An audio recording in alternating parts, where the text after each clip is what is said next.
Whoa! Oh! Oh! Damn. Blues man! What a blues man. Oh my. Yeah, get in there. No wonder you've been married twice. Look at those fingers go, boy. Ooh. Any girl would be lucky to settle down with that. I know where you're going. Sleep all day, wild night. Can you play the riff? Oh. Wow. It's a great jam. A little James. Yeah, Wow. That's like the only riff you need to know. What a It's change. like, do I play guitar? What a nice change of pace. True. We had Nick Bryan here for the regular episode, and that was wild. Now it's fun. Now it's guys' time. Now it's time to hang out, dude. Yeah. I should keep a guitar at all times on me. Just this. We're here. Burke, our buddy Burke showed up. He helps Stuff Island out. He's a good pal of mine. We've been friends for a little while. Thanks, And buddy. yeah, he's just going to sit with us and talk. I'm always here. I'll tell you, first things first, let's get into the Patreon, Matt. Let's get into some important matters. True. Fuck Canada. Oh, yeah. You were there. Good God almighty. We were just talking about airplanes and flying. I was thinking about on the flight on the way to Winnipeg. Or not Winnipeg. I said Winnipeg on stage, too, and they got upset. What's wrong with Winnipeg? I was in Edmonton. Wrong province, So I was like, bud. fucking That's Winnipeg. Manitoba. And they were like, oh, boo. That's I was like, Manitoba. dude, who gives a fuck? It's the same as here. It's a shithole. So you mistook Edmonton for Winnipeg? I was literally, I was on the plane and I was like, normally I'm afraid of plane crashes. If this one goes down, I don't have to perform in a mall all weekend. That was the Dark Goblin, dude. Everyone's, especially Denver, Comedy Works. Yeah. The shit. It's perfect. I'm not shitting on the club. The Of course. House of Comedy in Edmonton's great. Sure. But, I mean, dude, it was staying in a mall. And Mall- especially when I get there, Yeah. they had me in a fucking like motel across the street from the mall.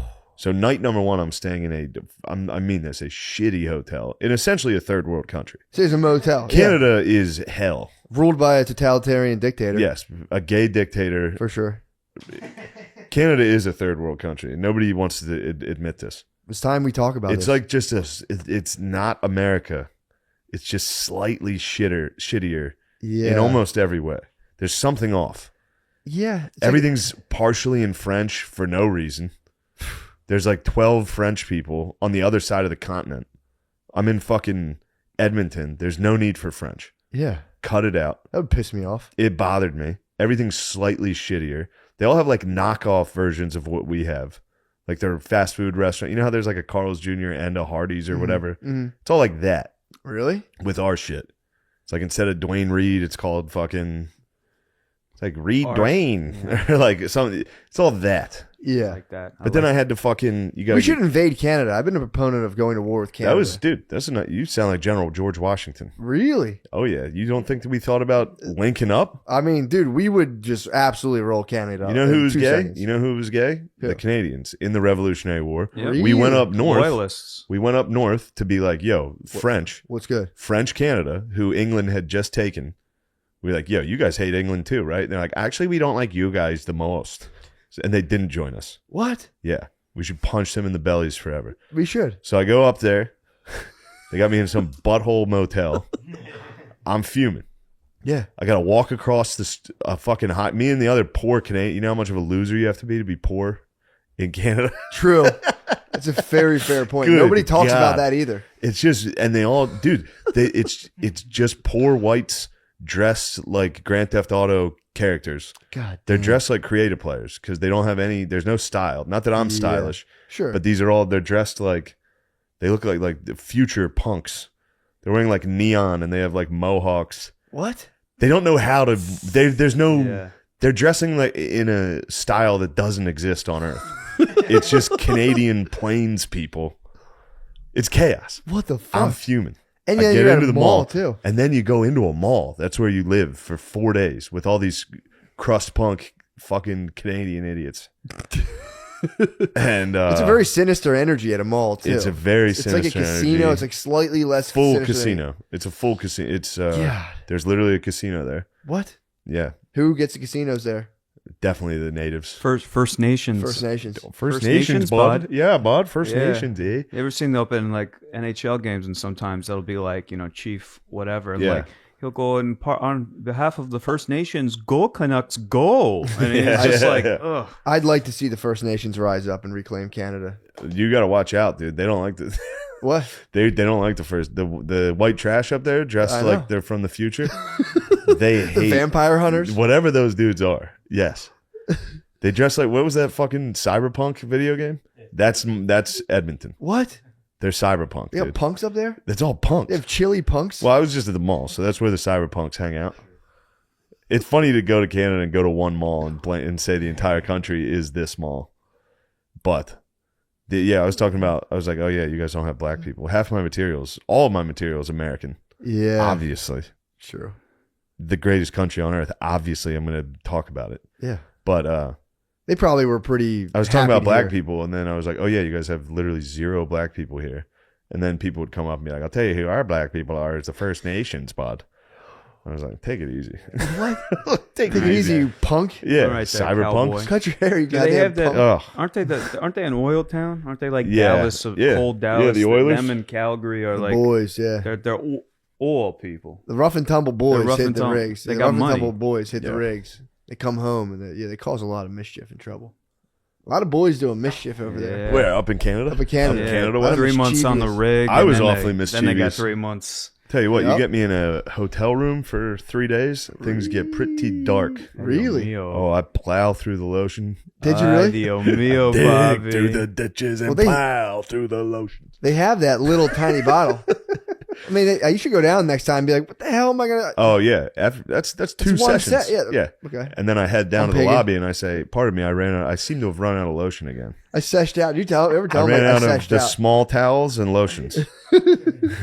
Also, does my TV bill, where does that go again? Yeah, You should start that going down charges there. to the club, correct? That would be a good web series. You going and talking to ladies, just confessing the fact that you just masturbated. Just masturbating to immigrants. Like, guys, I just masturbated in the room, and I'm They not. would- Dude, the shit they must clean up daily. They'd be like, "Yeah, I know you did.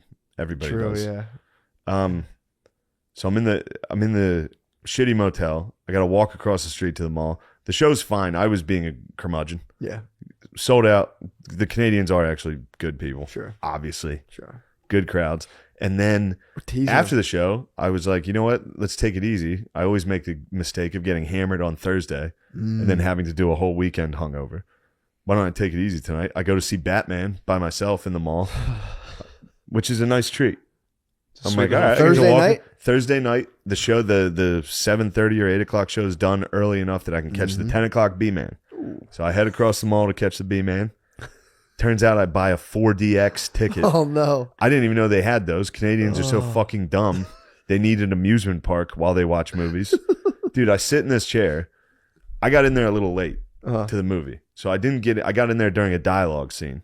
So the 4DX was not activated. Oh, I God. didn't know this was the type of movie I was seeing. I'm tired. I was traveling all day. I was pissed. Yeah. And I just wanted to enjoy the B-Man.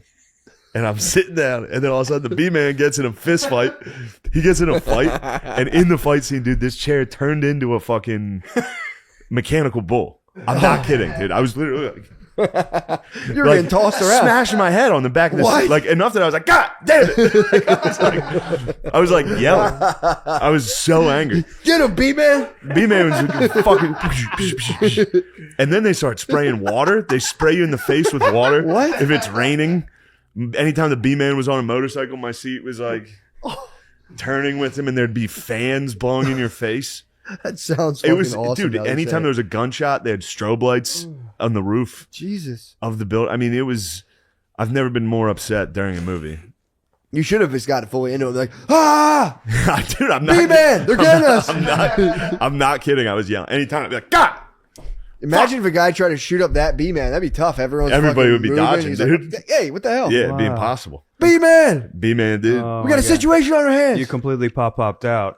Oh, What the heck? I was so angry. You were And then I had to walk back across 10 miles of mall to get back to the motel I was staying in. Oh, So the next day I start complaining. I start hooting and hollering to my management. Mhm. And I'm like, how am I in the shitty hotel? Did you bring up the B-Man incident too? I didn't tell anybody about the B-Man incident because it was an embarrassing thing that happened. Especially you see one guy by himself. Like people, there was at one point a woman had gone to the bathroom and then was walking back up. And when she was walking back, she was an attractive lady. Sure. I spotted her. But I could, I must have looked like a insane person by myself, just sitting there like. In your B-Man throne. Are we talking a pleasant mist or like full on? No, soap? it's a little mist. The mist was actually kind of nice until you realize it's coming from the roof of a movie theater in a mall. No offense. Don't spray that shit in my face. Okay, they didn't soak you. No, but That's Universal Studios treatment. Yeah, it was. They have that. I haven't had it since then. When I was a kid, there's like an alien ride at Disney. But I complained to my management the next day. They switched me hotels. Yeah, I wish you went. And you're like, Now and they then I saw the upgrade. fucking B-Man. B-Man, I'm getting 40X. thrown about in my seat, and I got to sleep in this goddamn motel. I did get thrown about in my seat. I got tossed. That's what happened. You stay in Canada long enough, you become a Canadian. I was like, I was trying to watch B-Man. I got thrown around in my seat the whole time. What's the point of that? That's what I said. So they switched me. They moved me to the nice hotel, which is Fantasyland is the name of the hotel. What? Where it's themed rooms. Like igloo room, truck room. I was on the truck floor. That kind of rules. All right. I was on the big truck floor. Everything. There's stop signs and construction signs everywhere. That was exciting. What? I Did you get in obey there. the signals? Of course.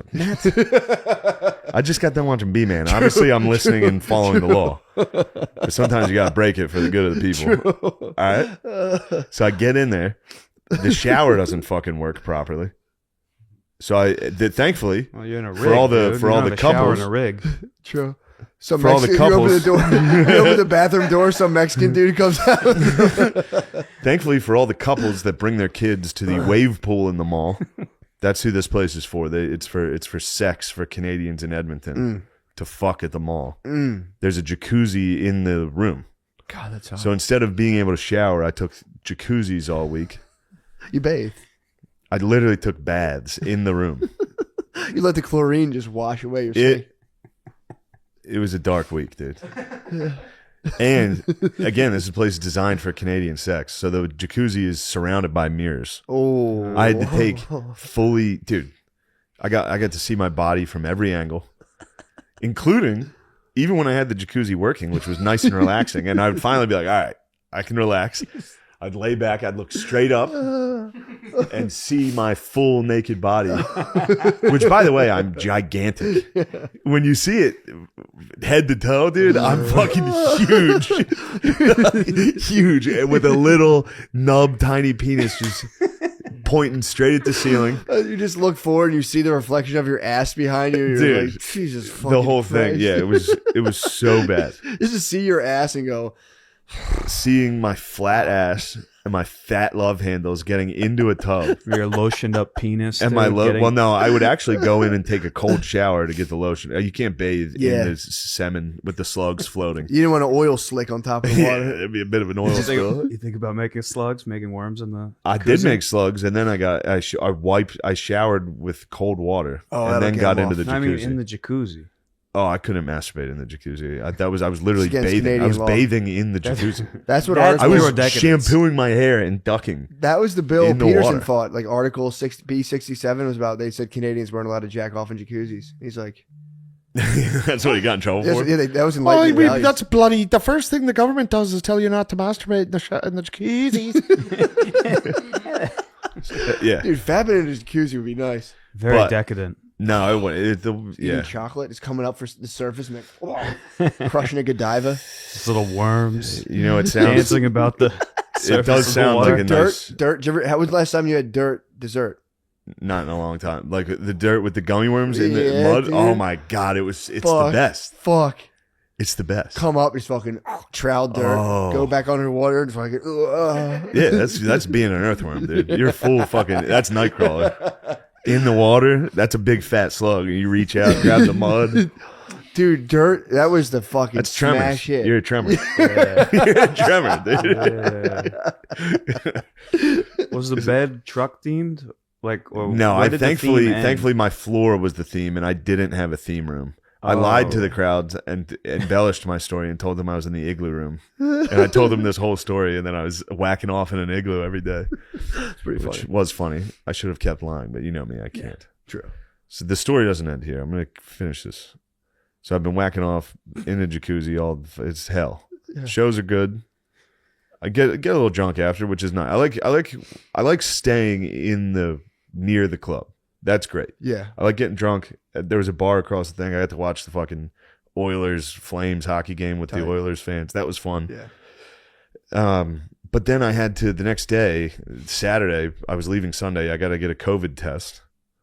And I have a cold, or I had a cold. So I was like, dude, if this thing comes up positive and I have to fucking live in this hotel for 2 weeks, I will. That's where the government might suicide me. True. Yeah. Praise Allah, it came up positive or negative. So on the flight back on Sunday in Edmonton, I got to fly from Edmonton to Toronto, then to New York. So I go to get on the plane, and this lady, Air Canada, shittiest fucking airline possible. I go to get on, and they're like, we need proof of vaccination. I have this thing, the Canadian or the New York passport thing. Yeah. Legit. And on this thing it says this pass expires 8/26/22, which is when I got 8/26/21 is when I got the vaccine. Sure. So I show this lady this card, and she goes, we can't use that. And I was like, well, you're gonna have to, because this is what I have, Yeah. and this is what got me here. And then she was like, well, when did you get the vaccine? And I said 8/26/21. That's why it expires in a year. And she was like, we can't use that. I'm going back to my own country. Fuck And I off. started laughing. And then she goes, it's not funny. And I go, yeah, it is. I was so mad, dude. I got in a vaccine fight at the airport. Did you really? With the stewardess. Yeah. She goes, it's not funny. I go, yeah, it is funny. I decide what I think's funny. Do you understand how that works? Like, I was did she so say? mad. She spazzed. Me and this lady get in a fight, and she's like, I can't work with you, and sent me to another lady who immediately worked with me. I was like, She's like, oh, whatever. by the way, here's a test I'm holding that says negative from yesterday. So who cares about when I got the vaccine? Yeah. I don't have COVID. Yeah. Here's the test. And I got the fucking vaccine. Spaz, What were they trying to dude. say that you needed like boosties? No, they were just saying they needed. They're fucking retarded, dude. You should have called asylum. These are literally, everybody uses this in attack. Those are literally the people that would have been Nazis. They're like, no, these are the rules. You have to Yeah. follow them. And it's Yeah. like, here's a piece of paper that says I don't have COVID. Yeah. What are you doing? And I'm trying to go home. Yeah. And like- then when I laughed at the inconvenience she was causing me, she spazzed and she was like, it's not funny. We need to know that. And I was like, yeah, it is funny. Do you understand how funny works? Oh, it's so funny to be like, I can decide what's funny to me. That's it. I was so mad, dude. I was so mad. What did she was like, I can't work with you. Yeah. She switched me to the other Did lady. you get any last, like, after you knew you were good? Any Oh, last no. minute I got kinda- fucked because I forgot my phone at the desk because I was mad fighting her. So then I went and sat down on the plane and I was like, fuck, I left my phone up there. So I had to walk back up there and be like, oh, I forgot my phone. She was like, yeah, it's right here. It's like, bitch. So she won the war because she got to give me my phone back. Yeah. But, Can you go like Bro. that? You cannot. No. I wish you could. That's illegal to go. Yeah. You fucking bitch. So then I get on the plane. Hey, guys, the story it's not done. This trip Just sucked. go to a woman, bitch. I do that on stage all the time. If a girl's not laughing and I see her, I go. It's always her boyfriend that's like, yo. Dude, that's not going to go anymore. Hold on. Get on the now. Wait till you We're hear back this last injustice. Yeah. Air Canada fucked me again. First off, every announcement Air Canada makes, once in English, once in French. Oh, Shut God up. damn it, dude. Stop with the French. Yeah, enough. It's so annoying. They're like, no, you gotta put your seatbelts on. It's like, fuck you guys. Oh, Then at the end, this is the last injustice, and I spaz, dude. I've been such a grumpy bitch. They come by with food at the end. I'm a hungry guy. yeah. They get to me. They go, we're out. We're out of food. I was like, and then the girl sitting next to me, who was such an angel. She saw me. I was trying to plug in my USB charger. It wasn't working. she saw me like like spazzing because my phone was at like 10%, and she was like, "Do you want to use mine?" And I was like, "Yeah, please, thank you," and it worked right away. So then she got the food, and they're like, "Oh, we're out of it," and I was like, she saw me go like, "Oh, of course." And the girl, she was such an angel. She was like, "Do you want mine? I'm not gonna eat it. I don't like it." What I was food like, yeah, sure. Yeah, I'll eat it. You're not going to eat it? And she was like, no, I'm not going to eat it. She hands me the tray. I look at it. It's fucking raw salmon and crackers. Ew. Fucking Canada, dude. Ew. It's raw salmon and crackers. Did you knock it on the floor? I had to eat it. I fucking took it from the lady. So I had to eat the whole thing. I mean, thankfully it was a plate this big of 3 crackers and 5 slices of raw salmon. They keep that food in the turlet too. They do keep it on the toilet. And the reason they gave us the food early, fresh out of the toilet, is because the flight was delayed for like an hour and a half on the tarmac. What? Yeah. It took me about 9 hours to get home. That was a tough weekend. That was one of the tougher ones lately. Yeah. Anyway, figured I'd tell you guys that. No, that's story. a serious injustice. You like when I'm having a grumpy time. Oh man, it makes me laugh. You like so knowing hard. I'm up there. It makes me laugh so hard. Everything's going wrong. Just seeing 3 crackers come and stop on you, going. I wanted those 3 fucking crackers. That stinks when they don't have your proper snacks. It gets kind And of. it's also like, dude, I paid for first class. Everything that has sucked everything has sucked on this entire trip. Yeah. And now, right at the end, I'm not even allowed to get Crackers and raw fish. yeah, it's bullshit. Oh, I forgot. There was one more note I had from my Canada expedition. What? On the way there, I wore a pair of white underpants. Fresh white Nikes. They were white Nikes. Dude, I got off the plane. You fell in the blue juice, Bro? They're You camouflage. fell in the turlet. No, when I traveled across the globe in these fucking things, Yeah. farted on the plane the whole way. Just sent hell through that plane. Did a show. Got done the end of the night after Batman, after B-Man. These my underpants, God. these underpants had through my ass, just grinding, shaking on it. Dude, I took my underwear off. It looked like I shit my pants. Dude. It was fucking crazy, Dude. and it's like, because I remember being a young man, my dad would always wear whiteys, and it would just always be filled with a full dump, dude. Dude. Dude, who is wearing white underwear? Dude. If you're wearing white undies, you are dropping a pile in your pants, and your sweet angel girlfriend has to see them on the floor. Dude. And I know I've been doing all the talking, and I just talked for 20 minutes that's straight. very- My bad. Holy that's shit, that so was 20 good. minutes? Yeah, that's so good. My bad. First of all, that's when you're a married dude with white underwear, they're your sergeant stripes. Dude, That's how you know you're ranked. dude. there was like a piss stain on the floor. Dude, it was insane. Everything. There's like blood and shit and Dude. piss. I bought a 3-pack of white Hanes boxer briefs in college. What an insane move. Dude, I my roommate goes, white boxers, you sure about that? And I was like, yeah, why, dude? Dude, it's like you're like a girl. We have like the same discharge. We have nonstop ass discharge. Dude, and I also have I no destroyed them. I have no problem scratching my asshole. Yeah. If I'm by myself, I'll just fully in my hand scratch my asshole with my underwear. Yeah. Yeah. You absolutely fill your panties. Your panties are fucking Dude. stuffed to the brim with shit. White. I mean, There's all no your way to underwear look like avoid that. it. All your underwear look like that. That's Yeah. right. So the dark underwear also probably Yeah. has that caca stain, but Oh, we yeah. just don't. Absolutely. we But don't when see it's the stars white, and stripes. white undies is fucking insane. I I'm took like- those. It was the last straw, dude, of a terrible day. And then I take my underwear off and I'm like, God damn it. I'm like, what the fuck is this? I shit myself. I took a crap today. I spent a full day with crap pants. And then that The was, B-man did not help. the that, B-Man though. didn't help. And that A was flight to B-man. I flew across the world to see B-Man on a fucking flight to B-man for DX. You're gonna have a full set of drawers. I had a full set of drawers, and then I had to sleep in a motel in Edmonton, which was like cardboard blanket, like one of those like weird. I don't even think they make these blankets anymore. They're Yeah. like felt. Yeah, no, but they're like Just sponge. absurd. Like sponge material. Yeah, And the this is- sheets weren't even tucked in. They just laid on top of the mattress. It was fucking crazy. And this was your sober night, so you couldn't. That was even my sober take night after sweet the B-Man. relief and some sort of. No.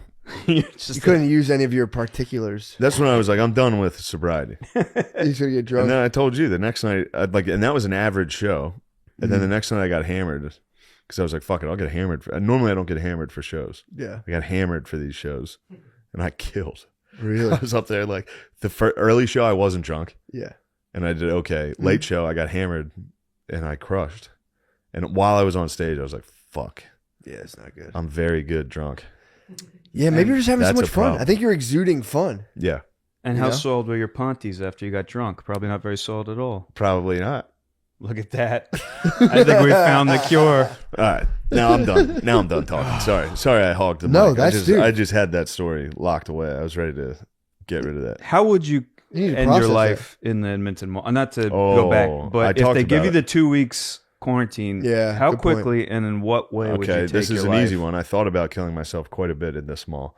This is the Mall of America, basically in Canada. It's the same company, so this mall is gigantic. In the mall, there's a pirate ship and like a huge lake filled with like they have like sea lion shows. Yeah. What? Yeah, it's crazy. And a Stock? giant like real pirate ship. Like the thing's fucking huge. I would get a cinder block and tie it to my like AJ in The Sopranos, and I would walk the plank. I would walk the plank at the mall during the sea lion show. Just cover yourself in chum. Yeah, Just get all greased yeah, up see if and the sea lions fucking. come bite me in front of the kids. Yes, I would have walked the plank. I thought about. Wow. I even thought about I would steal something from like Claire's. I'd steal some shitty, Ooh. and then so the security guard chased me, Yeah. and then he chased me off the plank, so that everyone saw the security guard do it. And they're like, damn, I I can't believe Claire's is making dudes walk the plank. would go suicide by security guard, mall security guard. Yeah, see if he can beat you to death. Just keep going at him, like yelling slurs and shit. Just die. Just get hit Yeah. and scream slurs. See if he can beat you to death. Come on, buddy, knock it off. Yeah. What type of Canadian slurs would you hit him with? As all of them, I'm gonna die, so I would just completely. Poser, I would unfold the Canuck. bag and just dump it all You out. dump all the slurs. Just sort of like, yeah, and he attacked security guard, and then he just started screaming slurs, and the security guard beat him to death. I just visualized like an aquarium and just kids milling about. All of a sudden you belly pop through. Yeah, jumping into an Screaming at the aquarium. glass. Fucking kill me. Putting a Ziploc bag over your head and holding a cinder block and jumping into an aquarium. A manatee starts It's fucking such a you. good way to die. Dude, I mean, yeah, that'd be funny to just try to kill yourself there once a week. Just be like a really shitty way that you'll definitely live and have them have to rescue you. Yeah, again. Like, yeah. Jesus Christ. There's not no way they'd be able to again. keep you out of the mall. It's a huge mall. Yeah, you you'd be could keep right back jumping into the tank. Fuck yeah, I'm gonna fucking do it. I'm fucking do it. Just in your white panties, dude. Just- Just running through the mall and just jumping in the aquarium. Ruin my party. The white panties are fucking crazy. Dude, the sharks would smell the blood The coming sharks off would those smell the panties, blood. dude. Those sea lions. Yeah. Sea lions would be. They'd be They're like drawn. dogs, dude. They'd be right in your cheeks. God. They'd be right up in there. But yeah, I do. The bros were out, which was fun. That's what's up. Canadian bros are a good set of bros. Yeah. When you get a bunch of Canadian bros, like, oh, we're getting fucked up tonight, bud. It's Oh, like, yeah. yes, that's actually. That's like the real rednecks in Yeah. Alberta. It's like the real like a good hoser, time. like oh yeah, oil boys, fucking yeah. right, bud. Like the Yeah. real the real Saskatoon fighting boys. I could have lived a little Yeah. and gone out with the Saskatoon Fighting Boys, but I did have soiled pants. So I wanted to chill. Yeah. you think that's they true. didn't, dude? Those guys are farmers and oilmen. You No, think they they're don't wearing understand. white panties? They don't understand. Like, boys, hey, boys, I'd like to come out with you, but I soiled my panties. My pants are full to the brim, boys. They say, oh, Calm down, buddy, bud, dude. Fucking have a fucking dart, couple darts in a fucking drink, bud. You'll be right out there. We It's all all- got soiled panties, bud. It's also funny when you make fun of, like, if you go someplace and make fun of it, like, hard, the crowd does not like it. Yeah, they Like, don't. if you go to, like, if you're in Buffalo and you're like, yo, by the way, this place fucking sucks. Yeah, Sometimes crowds are like, yeah, but a lot of times they're, like, actually, like, upset. yeah. Like, if I was up there, like, Canada sucks, America's the best. It's funny to see you guys try to be us. Like, stuff like that. And they were actually like, The fuck? but that was the drunk show. So I was up there like, Yeah, fuck, you're having a you good guys time. think you guys are us? You can't never be us. I was like, damn, this is a good show. That show probably sucked. I'm crushing. I've unlocked the secret. Yeah, I'm so good. I was just up there like. It is funny though when you do make yourself laugh and no one Yeah. else is laughing. That's my the best favorite show. part of stand up. Damn, those Slim Reapers look so Dude, good. come on, man. The big game, dude. We have the big Whoa, basketball game shit. tonight.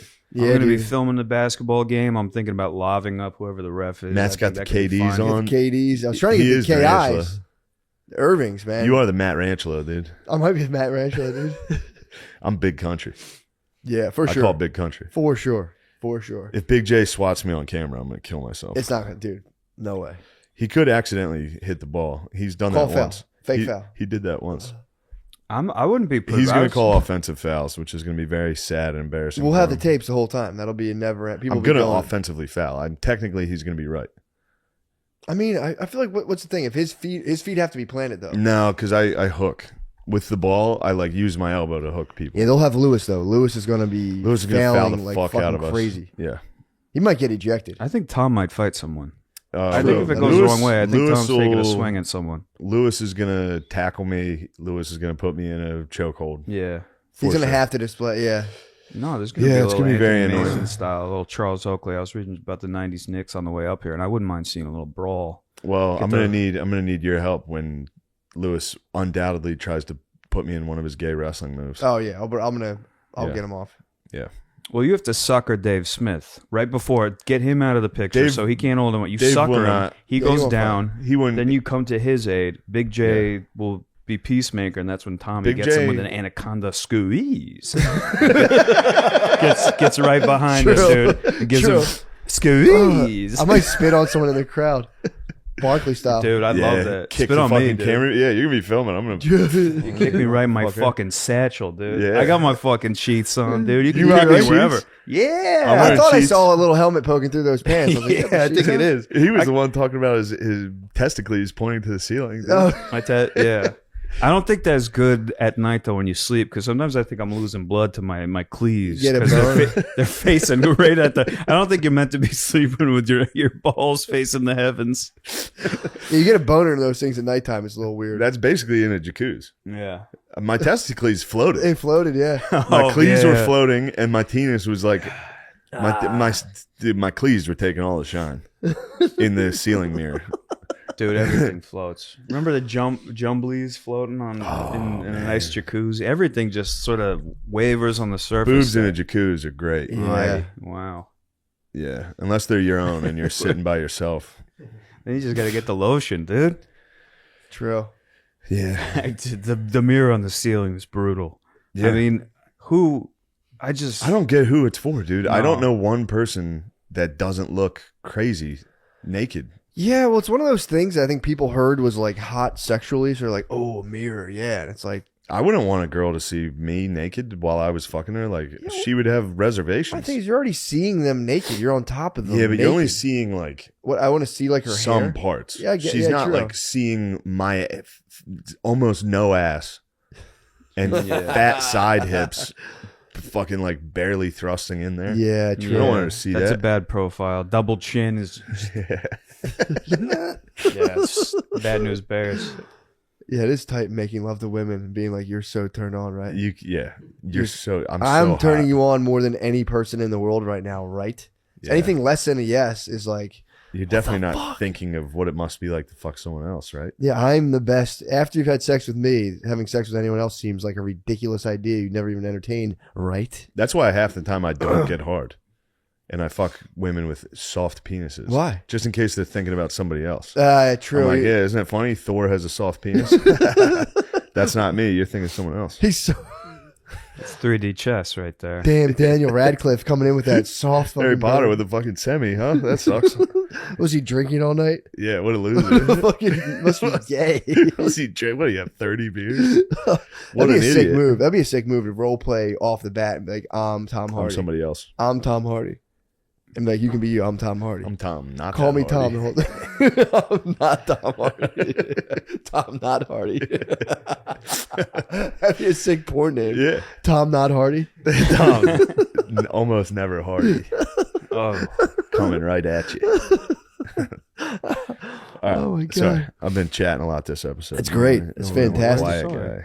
It's fantastic. You got a lot on your mind. You got a lot of gripes. No, I'm excited about this big basketball Oh, match. I'm It not is kidding. nerve-wracking to play basketball on camera. That yeah, blows. I'm not even going to think about it. I'm gonna try not to, but Yeah. it's You gonna wanna be know the it's gonna secret? affect my shot. I'm going for the W, man. That's all I care. Yeah, Just we the do, I mean, we W, bro. absolutely need to win. We cannot lose. I got a lot working against me, dude. 6 a.m. wake up. Oh yeah, we gotta hurry this up. I think I pulled my rib on that last podcast somehow due to my posture. You can get a nap. Get a little nap, dude. A lot of people talking about W. Smith, dude. A lot of people talking about the Wiki Wild one. The Wiki Wild. A lot of people wanted to know. Oh yeah, what was holy up, shit! dude. I mean, that's the biggest news. You were fast asleep when it happened. Fast asleep. I texted you. I said, I "Your know. boy just fucking. Your boy Yeah, I got just the test. spazzed, bro. I didn't know who it was. I was like, who? And then Gardini sent me the clip, and I went, Your boy spazzed. dude. It's unfortunate. Yeah, He's here's- tortured. I'm doing all the talking. Here's my Please, favorite please, part. go on. Here's my favorite part is looking at Philly comics. Be like, yeah, that's just the Philly in him, bro. He's Philly. It's like, dude, he slapped a guy and then cried. That's pussy shit. That's street. That's the streets, bro. That's the streets. That's the streets, Yeah, bro. you slap someone and they go like, God made me protect people. Yeah. That's how it always goes down. You're like, yo, this is my block. Oh, I feel bad. They gave me a trophy though. Yeah, dude. I had a theory that I can't back it up because the angle breaks away. Because he did the laugh initially. Obviously, Yeah. everyone knows that. He laughed, he chuckled, and everyone could say that's one of those like, aha, have to laughs, but like, okay, whatever. The camera goes away from him, or goes to Jada, she's pissed. And then it goes away from him, goes to Chris Rock, and he goes, that's nothing. I could have went. He's like, that was a nice one. Yeah, I he doesn't think- say. No, he doesn't say I could do more. Oh, he goes, that was no. Come on, that was a nice one. But I think that kind of alluded to Will, like, I could go way worse than that. Because I don't know if he was already walking before he said that. I think the reason he must have said, "Oh, come on, that was a nice one," is because that was when Will must have Got up. started to get angry. He must have seen Will was laughing, looked to Jada, saw that she was upset, and then I think that's when Chris Rock must have been like, "Come on, Yeah. like that wasn't." Yeah, but that's what I'm saying. I think that triggered Millennium into being like, don't you even dare bring up the stuff that's Yeah. not like. I think that was kind of like, oh, Perhaps. yeah. Yes, that's Perhaps. got to be on his mind. He's 'Cause getting roasted. Rock definitely alluded to it after. What'd he say? After he got slapped, he was like, "Oh, I could." Did he say There's that? one part Yeah. where Chris Rock clearly is like, "Oh, what I should do to you right now, but I'm not going And to he do it." smiles. Yeah. Yeah. He does. He stops. He takes a Because breath. it was an easy line. Because he was like, keep my wife's name Oh, out of my mouth. God. Why don't you keep your wife's pussy out of everybody else's mouth? I mean- Anyway, welcome to the Oscars. Yeah, he really did. He was just kind of like, all right. The whole room Yeah. got fucking awkward as fuck. But dude, that lady's been torturing him, man. Continues Yeah. to torture him. Did you? And dude, I mean, although as much as she's tortured him, this one's on him. of course. I mean, totally, 100%, dude. But like, dude, in that book, he throws her a birthday party. This is where the open relationship comes. He threw her, I think, a 40th birthday party in like Aspen, rented out a hotel, had like 40 people come. It was like Friday night was like a 40-person party. The next night was like 60 people. Was Then- it Aspen or Park City? I don't know. It was Never it was some like 'Cause ski when I was in place. Park City, somebody told me Will Smith had a house there. I Really? bet it was there. Oh, that's where he went and reflected after he. Yeah, Yeah. that's where he went and did his 14-day silent place. I Park. bet they had jacuzzis there. I think he probably had a Absolutely. jacuzzi. But dude, he threw a weekend long party where it culminated in him unveiling a documentary he did on her family. He got like audio footage somehow of her great grandmother who had just died, and like had all her other family, people she didn't even know, basically like recreating the past of this lady who just died or whatever. And she just like left it and was like, that sucked. This shit sucks. I hate this. Why the fuck would you do this? This is more for you. This has nothing to do with me. Like this, I hate this. And then the next day he had other event, like her favorite artist was going to come and he was going to have her like meet her favorite artist. And she was like, I don't care what it is. Fucking cancel it. Tell everyone to go the fuck home. I don't want to do this. And that's when he went, I'm done making you happy. So they became in an open relationship after that. And then she fugged August Alsina and then had him on her podcast and then was like, yeah, you know, I just think we got to clear the air on this. Like, obviously, like we did open things up, but like August, like he was sick and I healed him with my body and he healed me in return. And I just haven't felt that good in so long. And the dude's just sitting there like she's the demon, bro. She demonized him. And he's no saint. He's done some, some weird stuff. We're all fucking, none of us are saints. Yeah. But dude, it's like, he could have been like, bro, like, oh, it's all good. If she had a little bit of a sense of humor, she could have just been like, fuck you, dude. Yeah. She shaves her head. Yeah. It's alopecia. It was a G.I. Jane joke. That's the best part. Bro. He's like, it was a G.I. Jane joke. What are you doing? I know, dude. Dude, I'm telling you, we're not done. Will's making the big comeback. He's probably pumped right now, right? He got best actor. Everyone's talking about him. That's his dream, right? He wants to be talked about all the time. Well, I don't know, because the one part in the book, he goes to get backstage, like at some dude he used to know from the music realm, and his music fell off, and that guy's was taken off, and he went to go VIP, and the guy was like, "Hey, sorry, man, you can't come back." And that's when he was like, "That'll never fucking happen again to me." Yeah. You're a bit of a Millennium scholar. Huh? You're a Millennium You scholar. read the I read the biography. book, dude. I read the book. And then so many other people have been talking, and yet they've probably been waiting for you. They have no to idea the weigh in. preeminent Dude. Will Smith scholar is He's here. not done. He's doing two parts. The One Slim part Reaper himself, Slim- Matt McCusker. tarantula. The Matt Ranchlo, dude. Dude, I'm telling you, everyone laughs. He has become a laughing stock, but it's like the most interesting thing to follow because he's trying to do a spiritual journey. Simultaneously, he's like, let me get those Oscars too. And it's a terrible It's mix. a guy bro. who's been famous forever and he's out of his fucking mind. Yeah, dude. This is what fame does to people. when he became a laughing dude. He became a laughing stock, and then he went and did ayahuasca like 14 times. Yeah. in the interim. Now he's spazzing out. Bro, it's the man's. Apparently, he did a fantastic job in that movie, though. In King Richard? Yeah, I saw it. It was did great. awesome. He did do great. I'm just happy now. He Dude, was really good in that movie. Kanye's got to be pumped now. Oh, Taking it's the open crazy season, black dude. guy heat off of Will. Oh, Kanye's probably like, I can breathe. Yeah. I can finally. breathe. Finally. Maybe Julia Fox is Millennium's next lover. That would be nice. Julia Fox is writing a book. The mic doesn't work. I'm sorry. All right. Come so over don't here, talk. sit on my lap. Matt, Come sit next to me. when you saw the footage of that, Yeah. what did you think? I Because don't you're a know. Will Smith guy, and that was Wow. pretty Wasn't fucking, surprised. That was lame, dude. That makes What, when Will he Smith did that? look like a dork. I'm interested in Will Smith, and yeah, it's I wouldn't say I'm rooting for him. I genuinely am, but yeah, I will say though, it's- if Kanye had done that, I would have been like, nice. Kanye rules. that's a fair point. I You know? never even thought about how It's I like think Will about that. Smith did it, so it's like, this is kind of, especially over like, keep my name's wife out of your my wife's name out of Yeah. your mouth, man. It's like, shut up, Yeah, I mean, it was Yeah. definitely. dork. It's when it's like I said before, if like let your girlfriend make every decision for you and see what happens. But there's a lot of girls, their life would be ruined. But there's a lot of there's a lot of girls who are like now coming out and like this is what a man should do. Oh yeah, So now us comedians, dude, we're under fire. That's the article I pulled up. Yeah. Was about basically like they're saying comedy clubs now are worried that there's dudes that just like see stuff and like I guess that's what I'll do now. So like, Yeah. dude, there's gonna be dudes like coming at you now. I'm gonna front kick, dude. I mean, I'm ready to go. I'm gonna front kick from the Fully stage. fucking Dude, ready to dead. go. You'd be dead. You're gonna have to do the first like 5 minutes of your set. It's gonna have to be a martial arts expo. Just be like, in case any of you guys are wondering, defending your lady's Oh honor. yeah. If any of you saw Will Smith and got any ideas, I've Or been you playing. could just open carry on stage and just flash a little nickel. True. True. That'd be pretty cool. It, bro. Just say, Lift hey, the- lift I the will shirt up. open fire on the entire crowd. if Come one of get you actually some. Find out. Yeah, it was a good slap. That was one thing. The form was Perfect fantastic. form. He like left his feet. People forget, dude. He fucking trained for Ali. He's like a trained boxer now. So Yeah. that form was crazy. And he's big, dude. He's huge, dude. How tall is Big Willie? I think he's 6'2", He's a maybe. unit, dude. 6'2". 30 years of action movies. Yeah. Yeah, Did dude. you, I told you I watched I Am Legend recently, and there's one scene where he's doing like pull-ups. Yeah. Ooh, He's got a lot of what a nerd. sex pot. He's a classic like self-made jacked nerd, dude. That's a scary energy. 6'2". Yeah, dude.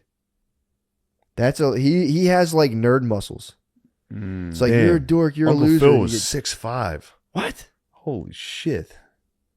That's pretty nuts. Carlton was 5'6", dude. Beast. Denzel's 6'1". Yeah. Denzel's the fucking man. How about dude. Denzel, dude? Denzel rules. At your highest, that's when the devil comes for you. Denzel rules. Too true. They showed all the candidates for best actor, Mhm. and they showed Denzel in what's he in Macbeth. Yeah, I think so. It looked good. I bet. It was him going hard on Shakespearean shit. It was like, damn, this is pretty. That looks fun. Fuck. I'd like to take a look at Denzel going wild on Shakespeare. I'd like to see that. I bet it's terrible, Macbeth. It's probably fucking. but it's cool. It's probably cool to watch him be a thespian. Yeah, it's probably Got awesome. lost in the spirit of Thespos. That would be nice. Yeah, dude. Yeah, I mean, it'll still. He's not done yet, man.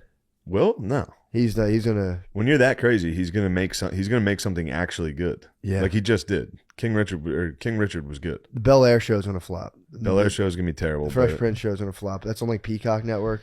Yeah, it'll be terrible. That'll flop. But now he set the bar now. Now that's what we got to do for our women, dude. If anyone dares disrespect my wife in the slightest bit, Dude, if I took my gotta go. if I took my gotta go girlfriend to a close. show and the comedian blasted her, I'd be like, "That's what you get." For He looking did that at That's first. what you get for looking like that, you stupid bitch. He did that at first. He laughed. He fucking Yeah, laughed. he Yeah. thought it was funny. I mean, even if it was kind of like it wasn't even like a No, okay. He it was seemed- like, ha, he was dying. yeah, He was like, I mean, he's crazy. He's crazy. What do you yeah. think? I'm just thinking about like what his squad was at that table. Like, and Chris Rock didn't have a squad, but you know, like if it's like a BET Awards, Biggie Tupac thing, like Yeah, you know, is it Lupita Nyong'o and you know Jay? Like, what is his crew?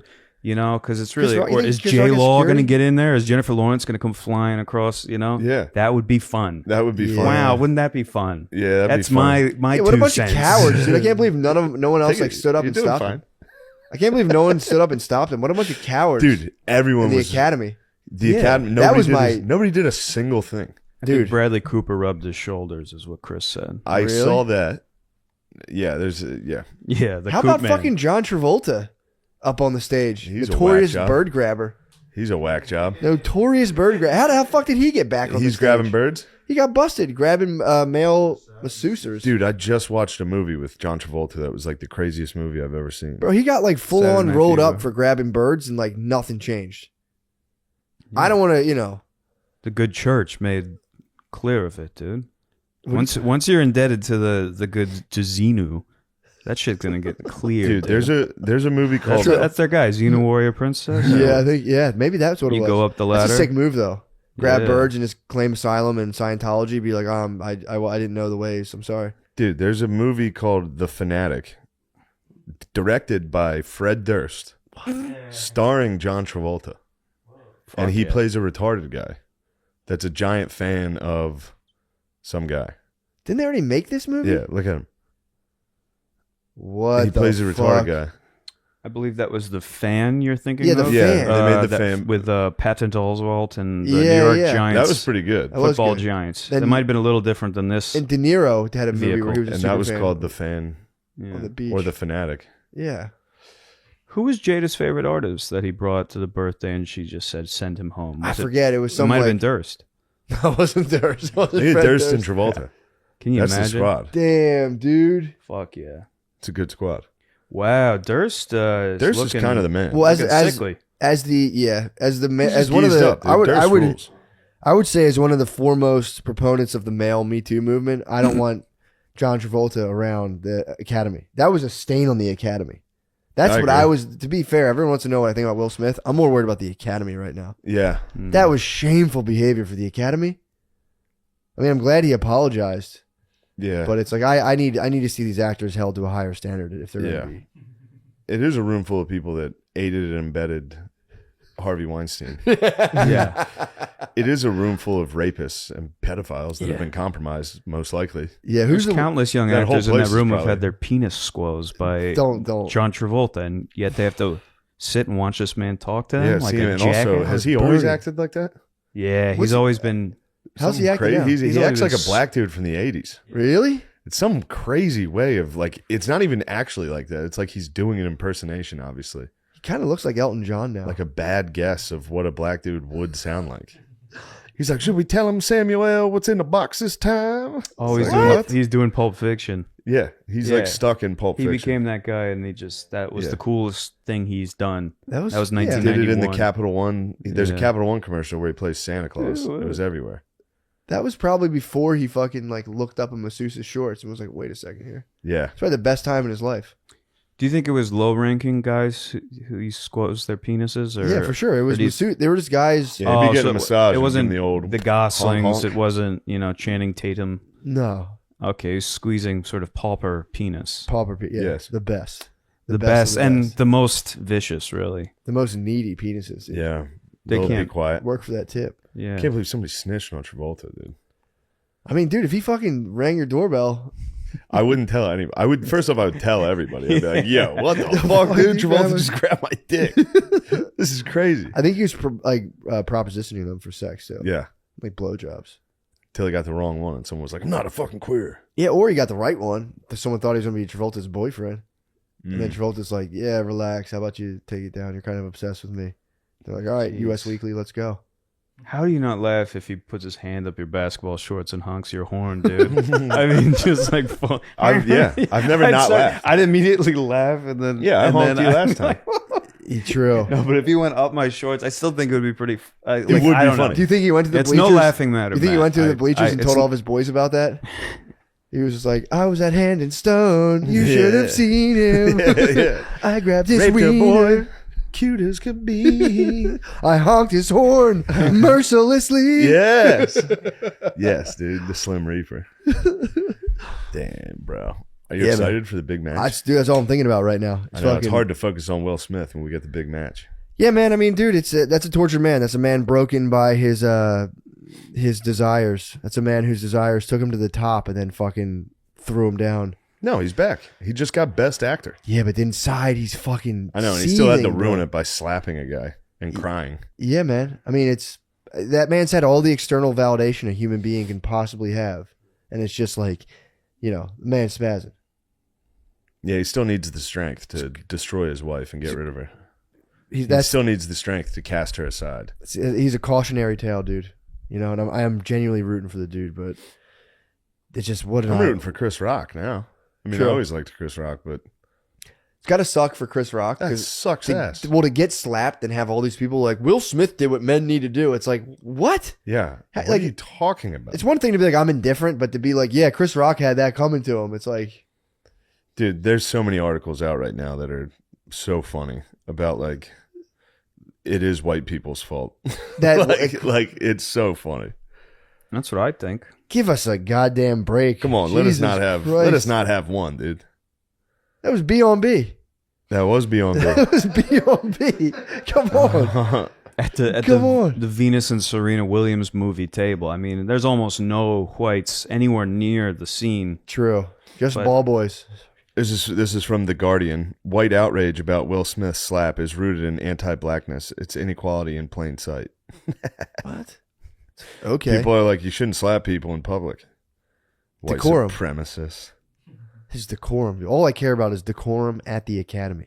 Yeah, you can't disrespect. Once the you academy. breach the decorum at the academy, I'm like, It's Hollywood's biggest night. I mean, yeah, that's what I'm saying. That's let's have all some I'm saying. respect. It's Hollywood's biggest fucking night. Remember they all stood up and applauded? Who was that guy who like Roman Polanski or whatever his name is? Oh yeah. Didn't he like beat his wife and like have sex with young girls very allegedly? Yeah. And the whole place stood up and they were like, "Yay!" Yeah, he's been on. Yeah. He can't come back. He can't come back to the United States Same for like people. last Isn't he in 30 France?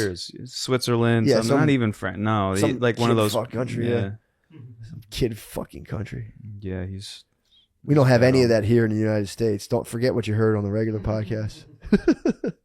Yeah, How's it Roman. going? This is NBC News. What they got to say? However you feel about Will Smith's reaction to the Oscars, the Oscar host's joke about Jada Pinkett Smith, it points to a larger issue that black women are made to feel ashamed about their natural hair. Thanks, NBC News. Gardini, Gardini, Sean, we're Gard- just talking about don't make Matt don't Will you ever say anything about a black get woman's jiggy hair. with your fucking face, dude. Slap him. Yes. You look good, dude. How You're going to can fuck them he up in slap? hoops today. Really? You look good. I've been eating so much for 2 days to have, Have so energy. much energy. Yeah, Oh, yeah, we should probably eat food, too. I'm gonna dude. munch, dude. oh, We full need to spaghetti eat dinner, food. right? Like a marathon Oh. run. You guys eat Oh, full yeah. plates of spaghetti. I've been doing it for like 4 1 hour days. before the game. I'm carb loaded. Like I'm like a week's worth of carb loading. I would love if we get stuffed on spaghetti, so we throw up spaghetti on the court. You ever see someone throw up spaghetti? No, It's the most preposterous. I've seen it twice in my life. Once was 5th grade. I'll never forget it. We had spaghetti for lunch. This kid drank strawberry milk and ate spaghetti. Oh. And then when we were standing in the line, the recess line to go back in, he puked in the line. You just throw up full spaghetti. You throw up literally spaghetti. The meal is back. You don't choose. Nobody chews spaghetti. You just swallow all the noodles. So you just throw up the noodles. It's like a reverse. It just It's looks like your disgusting. reverses. And I just remember the pill. It was pink from the strawberry milk, but What a delicious meal, by the way. strawberry Yeah. milk, and then Ooh, you it's just go in Spoogats. the sun and run around. Just the worst Spoogats too. It's cafeteria Spoogats in the 90s, just with whatever paste that sauce was. Chef Boyardee. Water, ketchup. I wish it was Chef Boyardee. Dude, how good was Chef Boyardee? So good. SpaghettiOs, sweet. And Find out about the meatballs, too. SpaghettiOs and the meatballs. God, my dog. the other time I saw someone, Maron. the other time I saw someone throw up spaghetti, it was funny. Me and my 2 buddies, Nick and Matei, we sat down to. He made spaghetti. One of them made spaghetti, Nice. and then we drank there was a handle of Captain's rum. This is in college. We were crazy. So we just started drinking this rum and we got hammered in the kitchen. And then my buddy was like, oh, I have this. He goes, I have this fucking infection in my belly button and it keeps filling with pus. And he lifted his shirt up and his belly button was filled with pus. And Nick just goes, oh my God. And dude, he threw up 10 pounds of noodles. Like he threw up a bowl of pasta onto the floor. Yeah, it You was think incredible. that was a long-term plan of like, was he the guy who gave you the Captain might have Morgans been and the Matei. fucking spagoots, Dude. and then like fucking, I'm gonna show them the pussy button, dude. The pussy button was one of the grossest things. The pussy button and just the way he threw up. He literally went, oh my God. Oh. Yeah. I Onto never- like a hardwood floor that had like cracks in it to his basement bedroom. The puke was Oh. like noodles were like hanging from the ceiling. I saw a dude hit a blunt one time, and he was like being all like tough and stoic about it. He was all thugged out in college. He was like, you know, when people like smoke a blunt like this. He's talking, just hit it, and then he just goes, blah. It's like white puke. Just threw up fucking like milk of magnesium. Blah. Just Throwing up is so fun. Throwing up so in public is as funny as it gets, dude. Hitting a blunt and throwing up is Hitting so a blunt and puking. That's what that lady did in Connecticut at my show. She hit a blunt and then came back into my show and just went, just threw up quietly down her shirt. Oh. I thought it was in the pint glass. No, that Oh, was no, a that was- different. that was another There's lady. the last like month there have been people throwing up into pint glass. People get fucked up at my shows. That is Yeah. kind of They a drink perfect. as hard as they can at my shows. It is kind of a perfect wide mouth actually for throwing up. Now I think about a nice Guinness glass. You just Put your whole mouth over it. It's a silencer, dude. It's It quiet. really is until it hits the rim, and then you gotta be like, Yeah. oh shit. as long as your cheeks don't get sucked in on the way back up, because then you can blow out the. And then you come back up with it. Get, Yeah, you create a vacuum. yeah, And then you yeah. have to run out of the comedy club and go throw up more in the bathroom We still got to start hiring some hitmen to people. to start ruining people's comedy Yeah, shows. just come in like, fuck you, shut up. Hey, shut the fuck up. This sucks. Worst comedy show I've ever been to. Fuck this. Yeah, that's always the worst. God, that'd be so funny.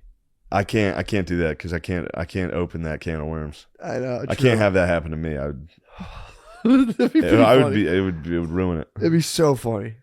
Everybody would spaz. The whole room would spaz. True. If someone was like, "Hey, you suck," everyone in there would be like, "Boo! Get the fuck out, then, pussy!" It would be fucking crazy. It'd be funny to do it to yourself.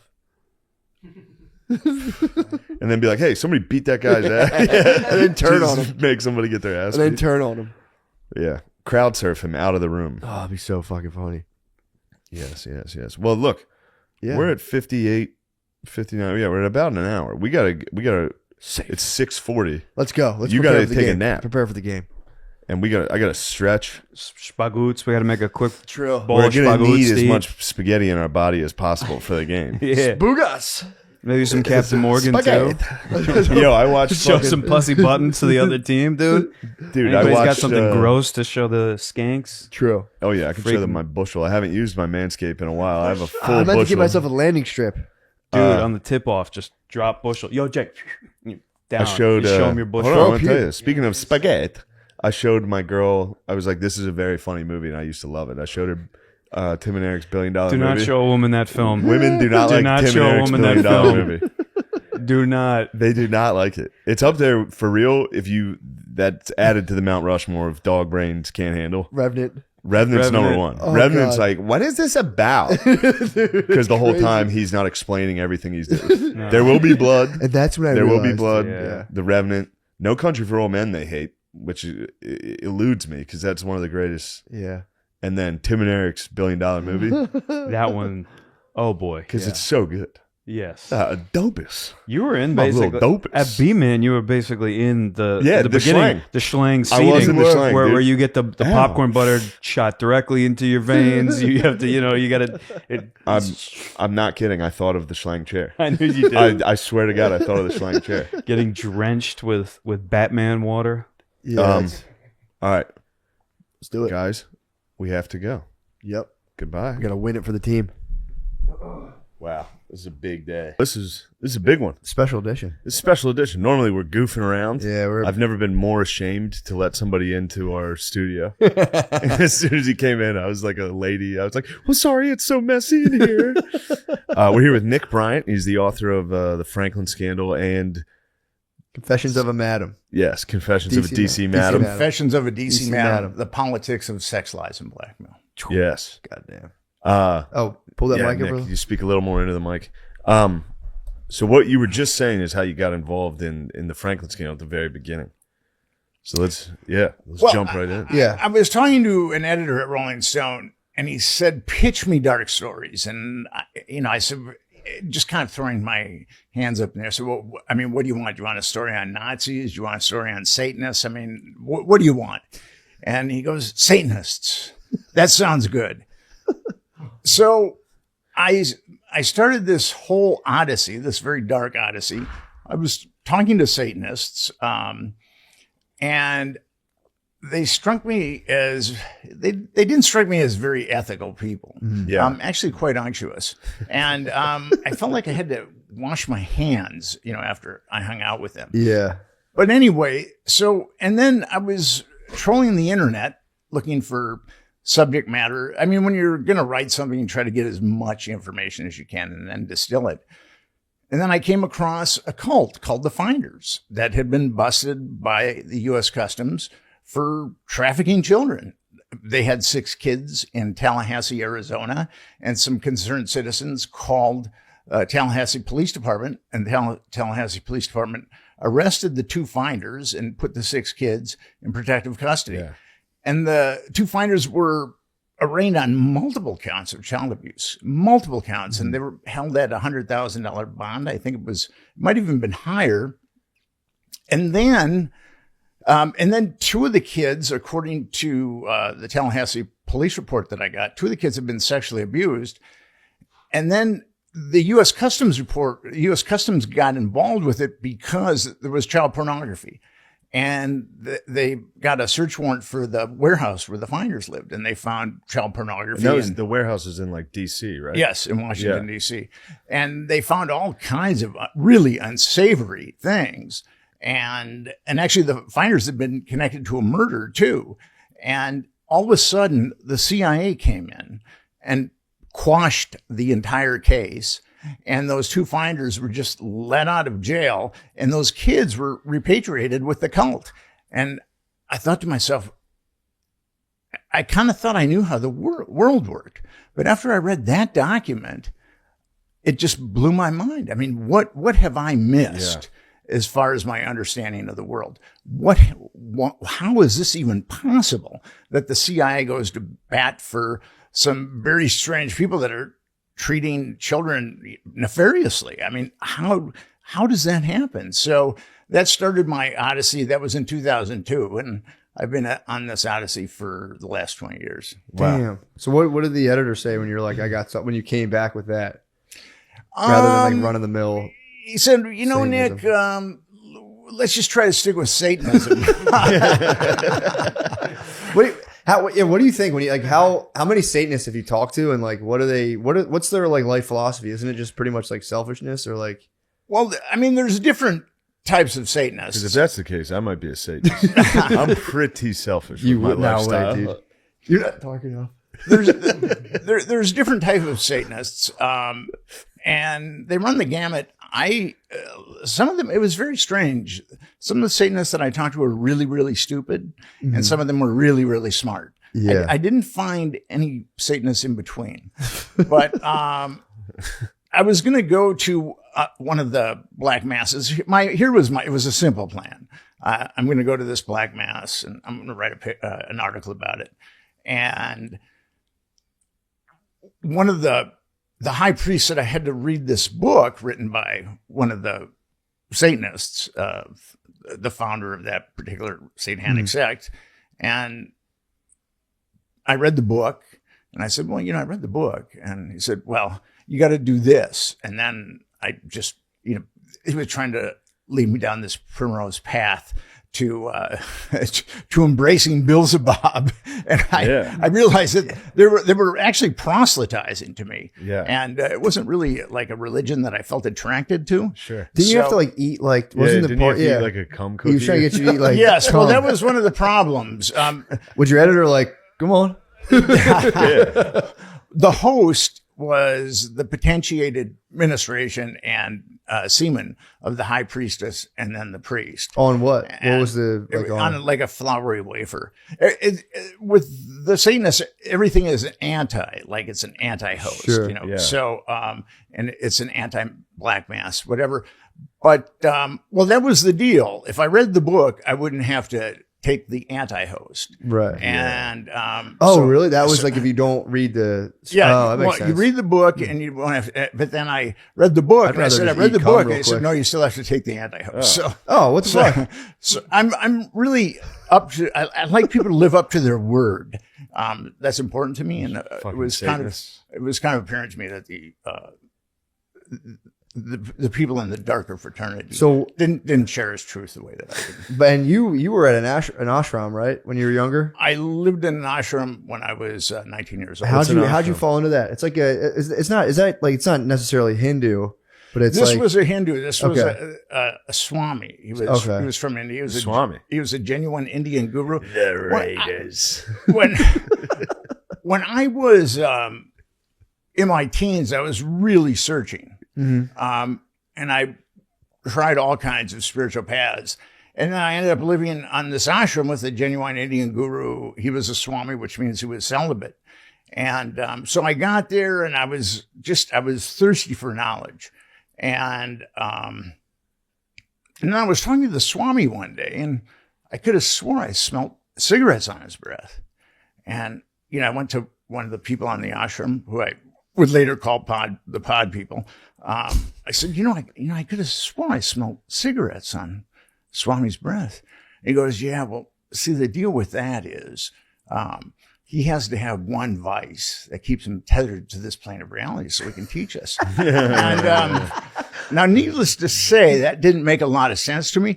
And then I found out that he was having sex with all these girls on the ashram. And then I found out he was embezzling money from his more affluent initiates.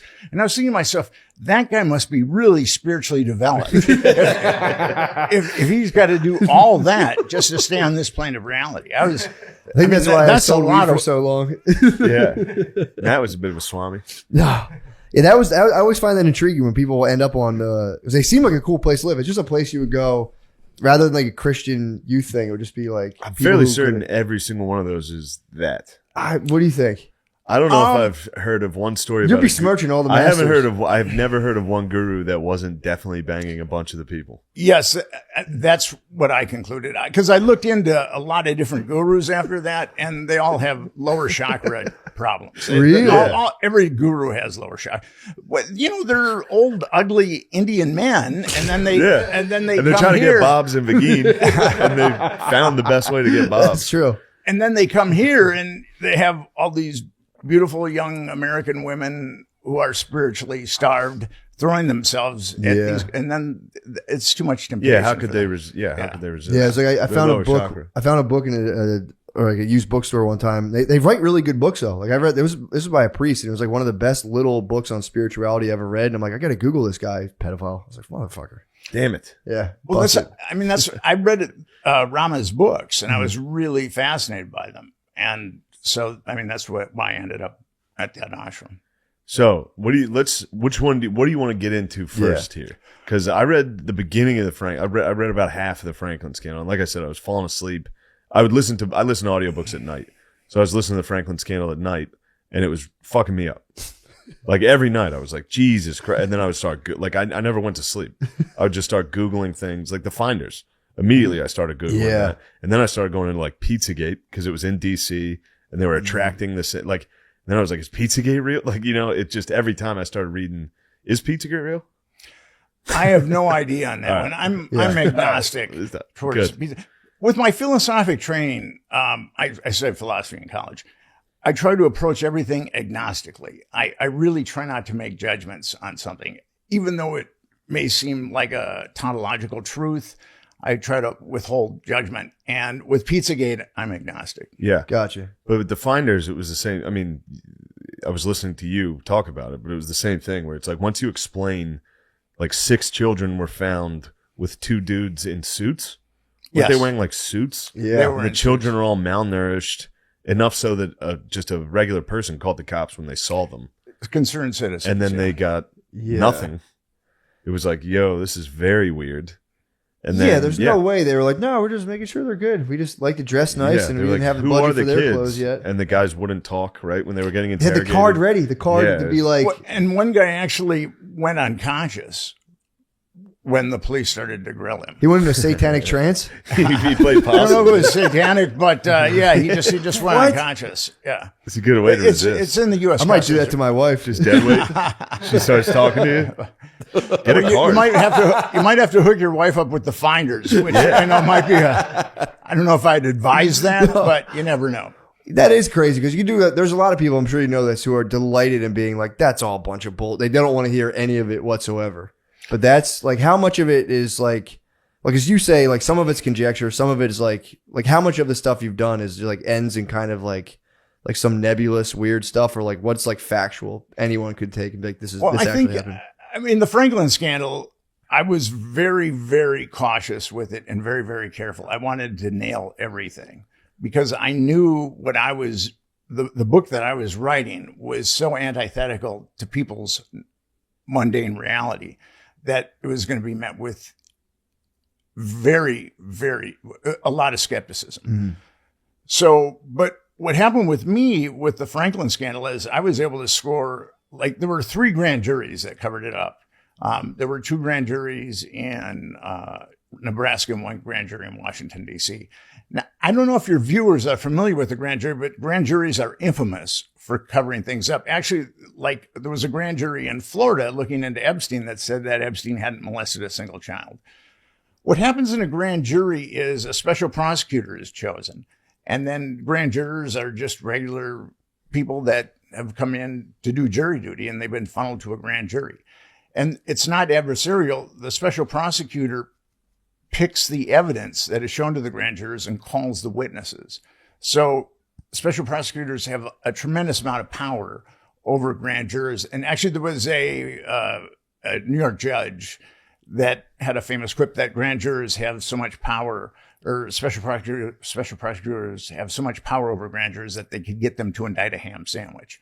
Yeah. So with the Franklin, I've indicted a few of those. With the Franklin scandal, those 2 grand juries in Nebraska said that not a single child had been abused. Yeah, and I read the article you sent as far as like, I know this is gross detail, but one of the reasons they were able to discount the children who said they were molested by Epstein was one of them said he used a purple vibrator and another one said he used a white vibrator. So they were like, well, these 2 are lying. What? Yeah, I mean, like he's just a one vibrator. Something like that. They only called one of the victims. Okay. One of the underage victims. And it was obvious that was a cover-up job. Yeah.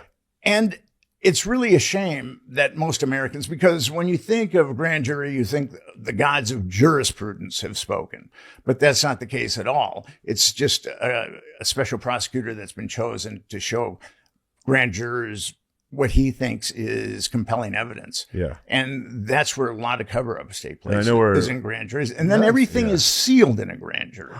And what happened with me is I was able to get everything I was able to get the sealed testimony, and I was able to get the sealed exhibits from one of the corrupt grand juries in Nebraska, which at that point, I was able to write the book. And like I had a list of 60 victims.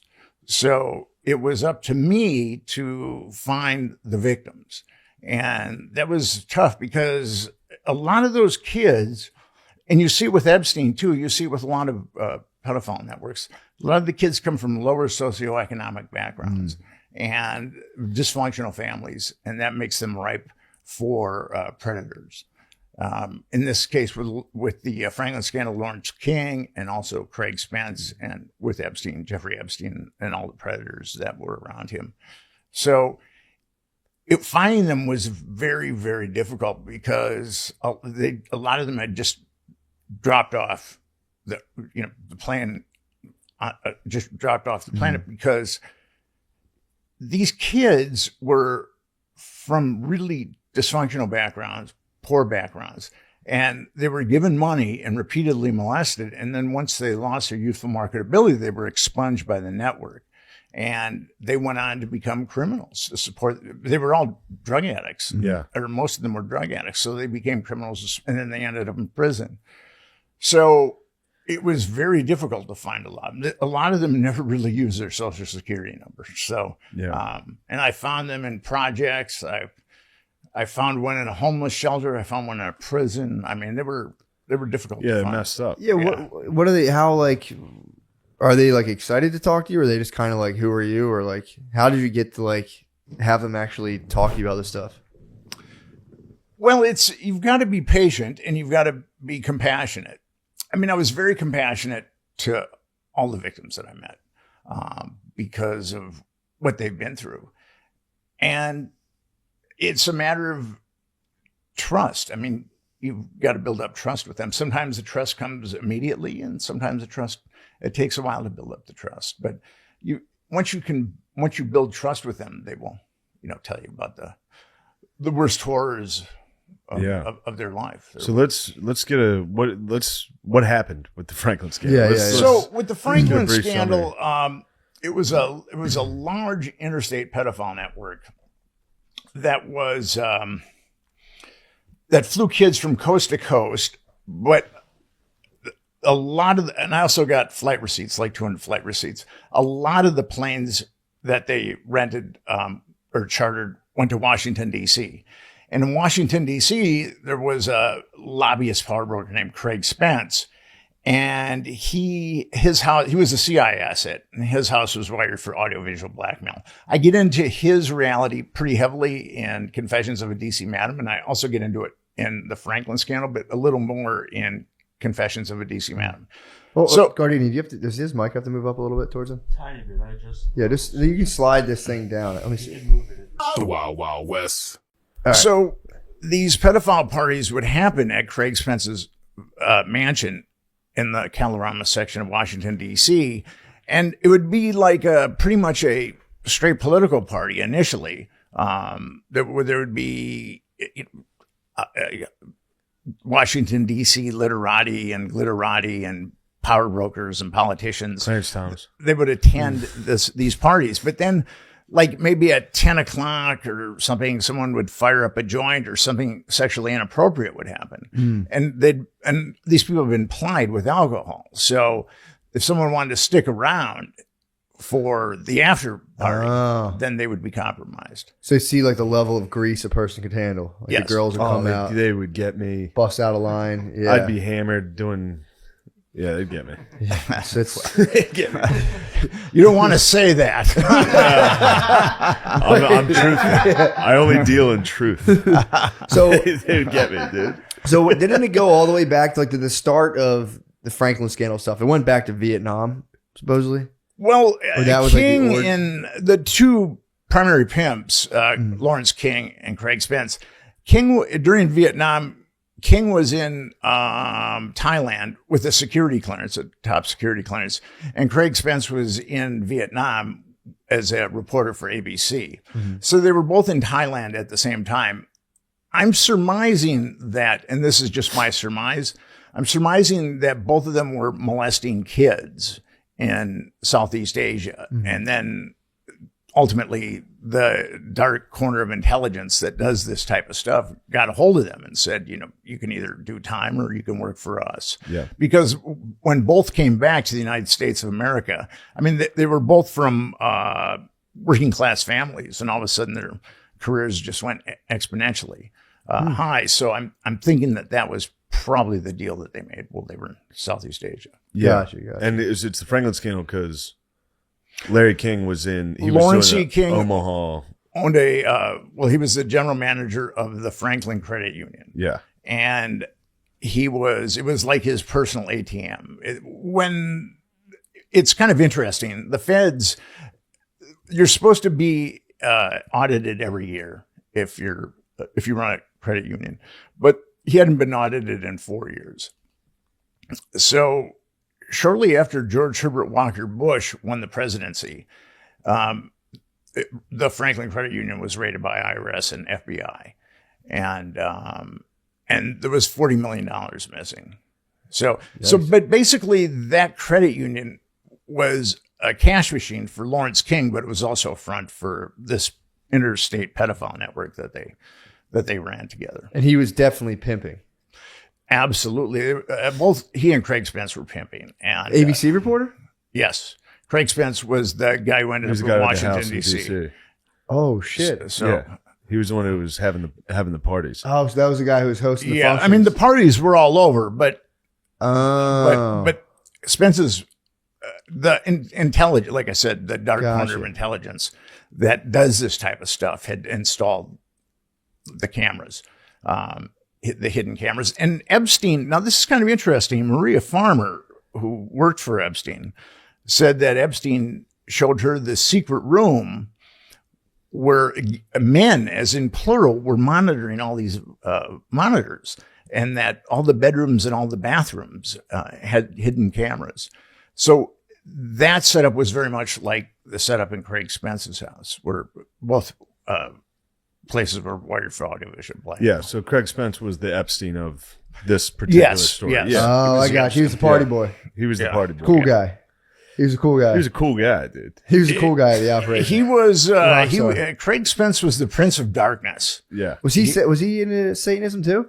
I do not know. Well, I mean, I guess kind of, yeah. I do not know, but nothing He's a good about Christian. that guy was a pure psychopath. So nothing that he would do would surprise me. He was a pedophile, a psychopath, a drug addict. Jesus. And he was, I mean, the cream of the crop in Washington, D.C. politics would go to his parties. And Isn't that strange? Yeah, isn't that kind of weird? The same thing with who was it when Gates had to go to Epstein for like funding or whatever? It's always strange. Like, well, the thing about Gates and Epstein is there's an article from the Evening Standard. The cover story, there's so many problems with the Epstein cover story, but there's an article from the Evening Standard from the UK that says that Spence or Epstein and Gates were doing business in the 90s, that their relationship went back to the 90s. Really? So if that's true, everything that we've been sold about Gates and Epstein is all bullshit, which wouldn't surprise me at all. makes sense. Because with Epstein, the media has just been into digging up salacious dirt. They haven't been screaming. The Epstein article that I wrote, which no major magazine would touch, called for justice. All these kids were molested. We need justice. And, but that doesn't seem to be a priority. And the Franklin network was much bigger than Spence's network. The Franklin network, I think was around for about 12 years, and Epstein's network was around for about 25 years. But the Franklin network was bigger, and I thought it was a kinder, gentler pedophile network initially, but then I've come to believe that because the Franklin network, a lot of those kids were pandered to sadistic pedophiles, and there was a lot of pornography made. Child pornography. And I think the same thing was happening with Epstein. Oh, you're saying that you thought the Epstein one was quote unquote gentler.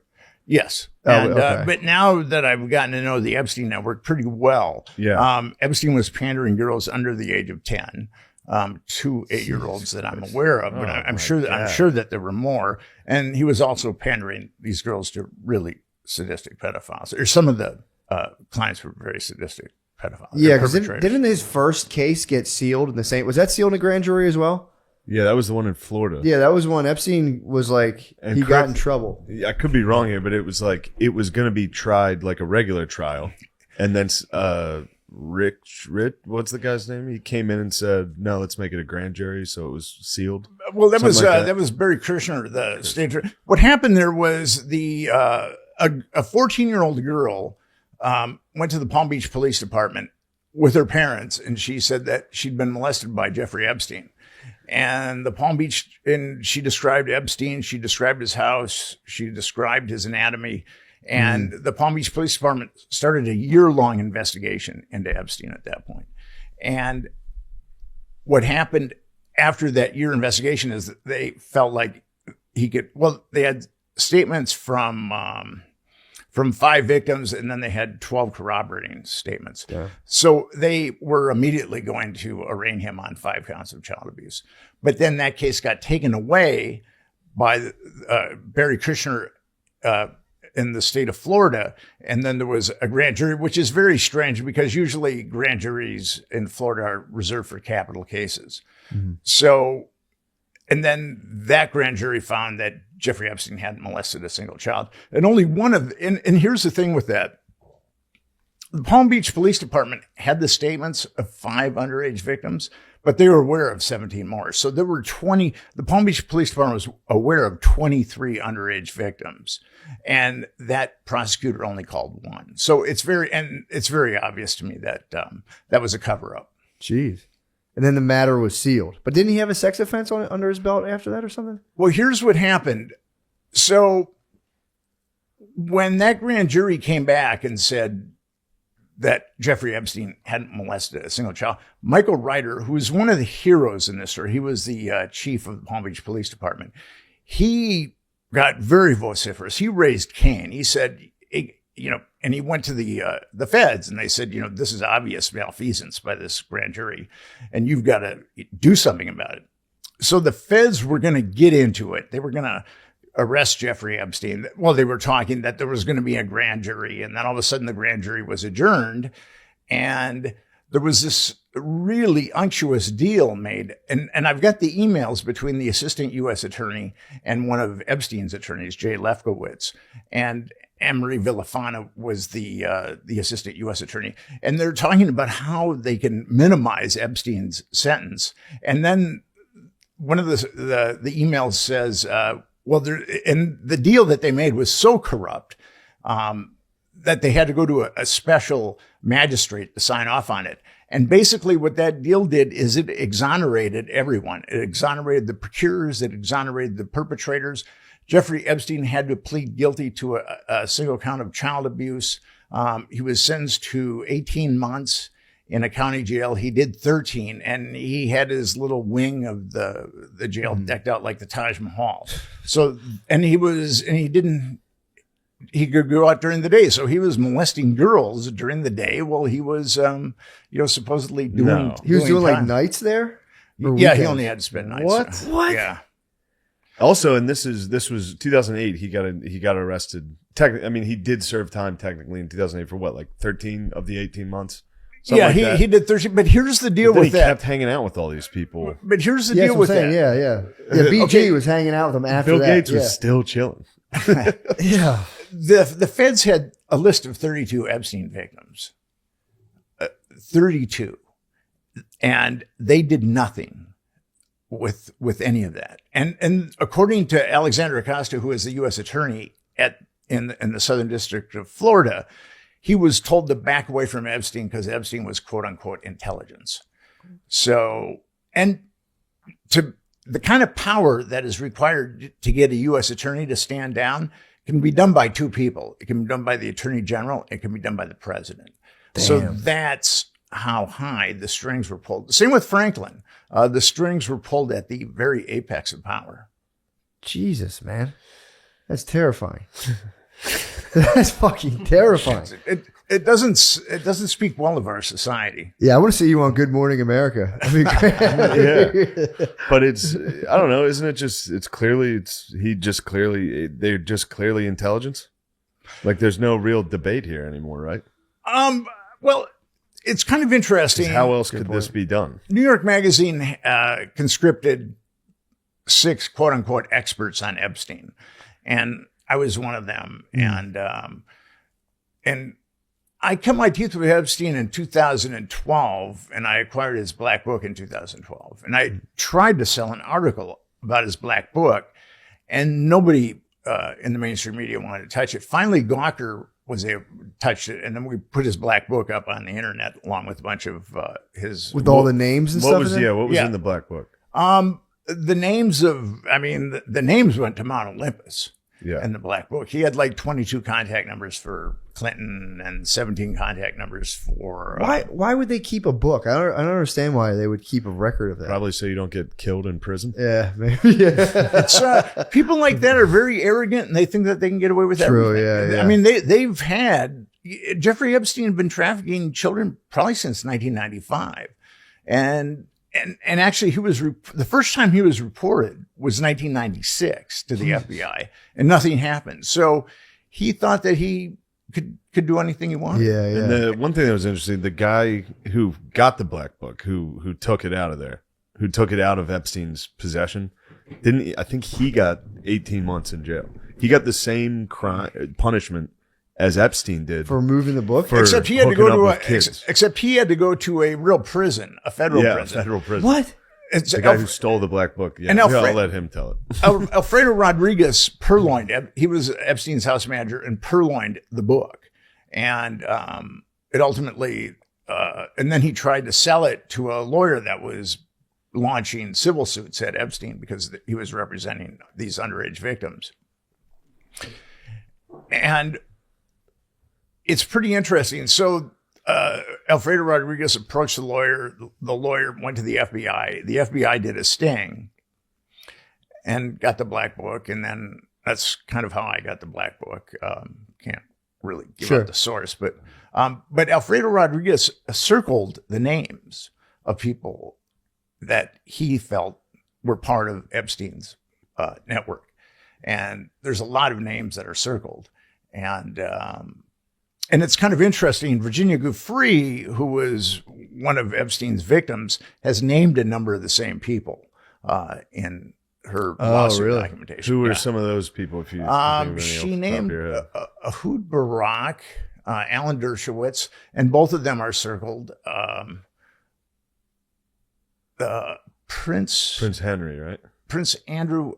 He's got multiple contacts, but I don't think his name was circled. Let me see. A couple of former mayor or governors of New Mexico, Bruce King and Bill Richardson, were circled. And the thing about Richardson, he was also Clinton's energy czar. So, and then a number of big time financiers were circled too. So it was like with the Franklin scandal, it was the cream of the crop of our society. Jesus. Unfortunately, the upper crust is a bunch of dough held together by crumbs, or a bunch of crumbs held together by dough. Yeah. I got that one. So there's a link been, I guess so. The link's been made between the CIA or like, does anyone even know what they do besides like doing like sex traps? Like what else is, why are they doing that? I mean, obviously to like trap people up, but like power. Yeah. It's all about power. Yeah. And the CIA started with a mandate when Harry Truman originally started the CIA. It was a precarious time. Joseph Stalin had the hydrogen bomb.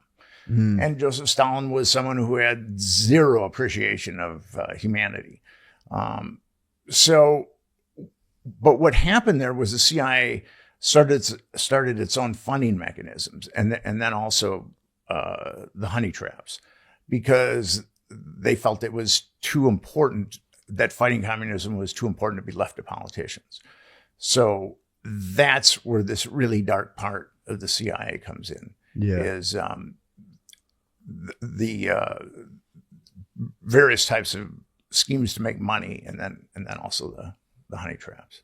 Yeah. Did you talk about William Colby at all? In the Franklin scandal, I do talk about William Colby. Who's William Colby? He was director, I think. He was the former director of the CIA, and actually there was in the Church hearing there was a senator named Frank Church in 1977 who wanted to blow the lid open on a lot of the CIA's nefarious activities, and he did a lot. And there were two. William Colby was called, and Dick Helms was called. Richard Helms. Richard Helms was the then director of the CIA, and Colby had been the former director of the CIA. And Colby really showed people how nefarious the CIA was. Some of the stuff that it was doing, but Helms kept his mouth shut. And what's interesting with Colby is he was actually conscripted. The Franklin Committee. What happened when Lawrence King was busted embezzling $40 million and wasn't charged with a single count of child abuse? There was a Franklin Committee that formed that was part of. It was the Nebraska Senate. It was a subcommittee of the Nebraska Senate, and they had a very good investigator. His name was Gary Caradori, and a lot of the evidence that I have comes from Gary Caradori, like the list of the 60 victims that I had, that came from Gary Caradori. The flight receipts that I got, that came from Gary Caradori. All this was put into a grand jury and sealed, but a lot of he was an amazing investigator. And his plane, what happened, the FBI was hunting for him. I mean, here was the hunter became the prey, because he was finding victims and he was finding all kinds of stuff that was corroborating these kids. And these kids were coming forward and being videotaped. And if the dominoes had started to fall in Nebraska, they would have fallen all the way to Washington, D.C. So it had to be covered up at all costs. And Gary Caradori realized that the FBI was trying to put him away for scripting what these kids were saying. I mean, it was, none of the kids said that, but the FBI was, what the FBI did in Nebraska was very, very nefarious. Threatening perpetrators, threatening victims. So what Caradori realized that he needed blackmail pictures, that was going to be absolute proof what was going on. And he got a hold of a blackmail photographer named Rusty Nelson. And they met in Chicago. And I've got 5 corroborations on this, that Rusty gave him pictures in Chicago. And Gary Caradori was flying back to Nebraska, and his plane blew up in midair. And then that was pretty much, and then the grand juries came out, shortly thereafter and said that there was no child abuse. And there's that Chinese proverb, kill one man, silence 1,000. Well, with this case, it was kill one man and his son and silence, 10,000, because nobody was willing to come forward after that, especially after the state and the feds had said that there was no child abuse. But the Franklin subcommittee hired William Colby to look into the death of Gary Caradori. And he didn't say that Gary Caradori had been assassinated publicly, but he did tell people that were affiliated with the committee that Gary Caradori had definitely been assassinated. Damn. So, and there were a lot of other suspicious deaths in the Franklin scandal. I mean, every chapter there's a strange death or two.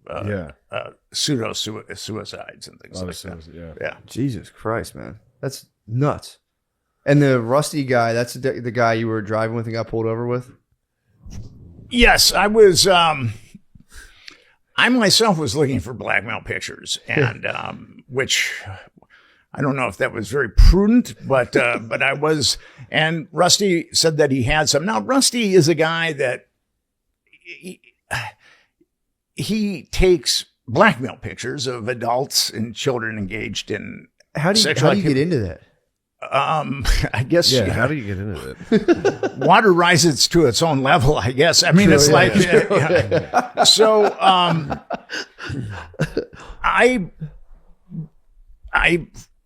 relationship would be too strong, but I forged kind of an alliance with Rusty because he was having a lot of problems with legal problems. And I said that I would help pay for his legal bills. All he had to do was provide me with blackmail pictures, which he said he had.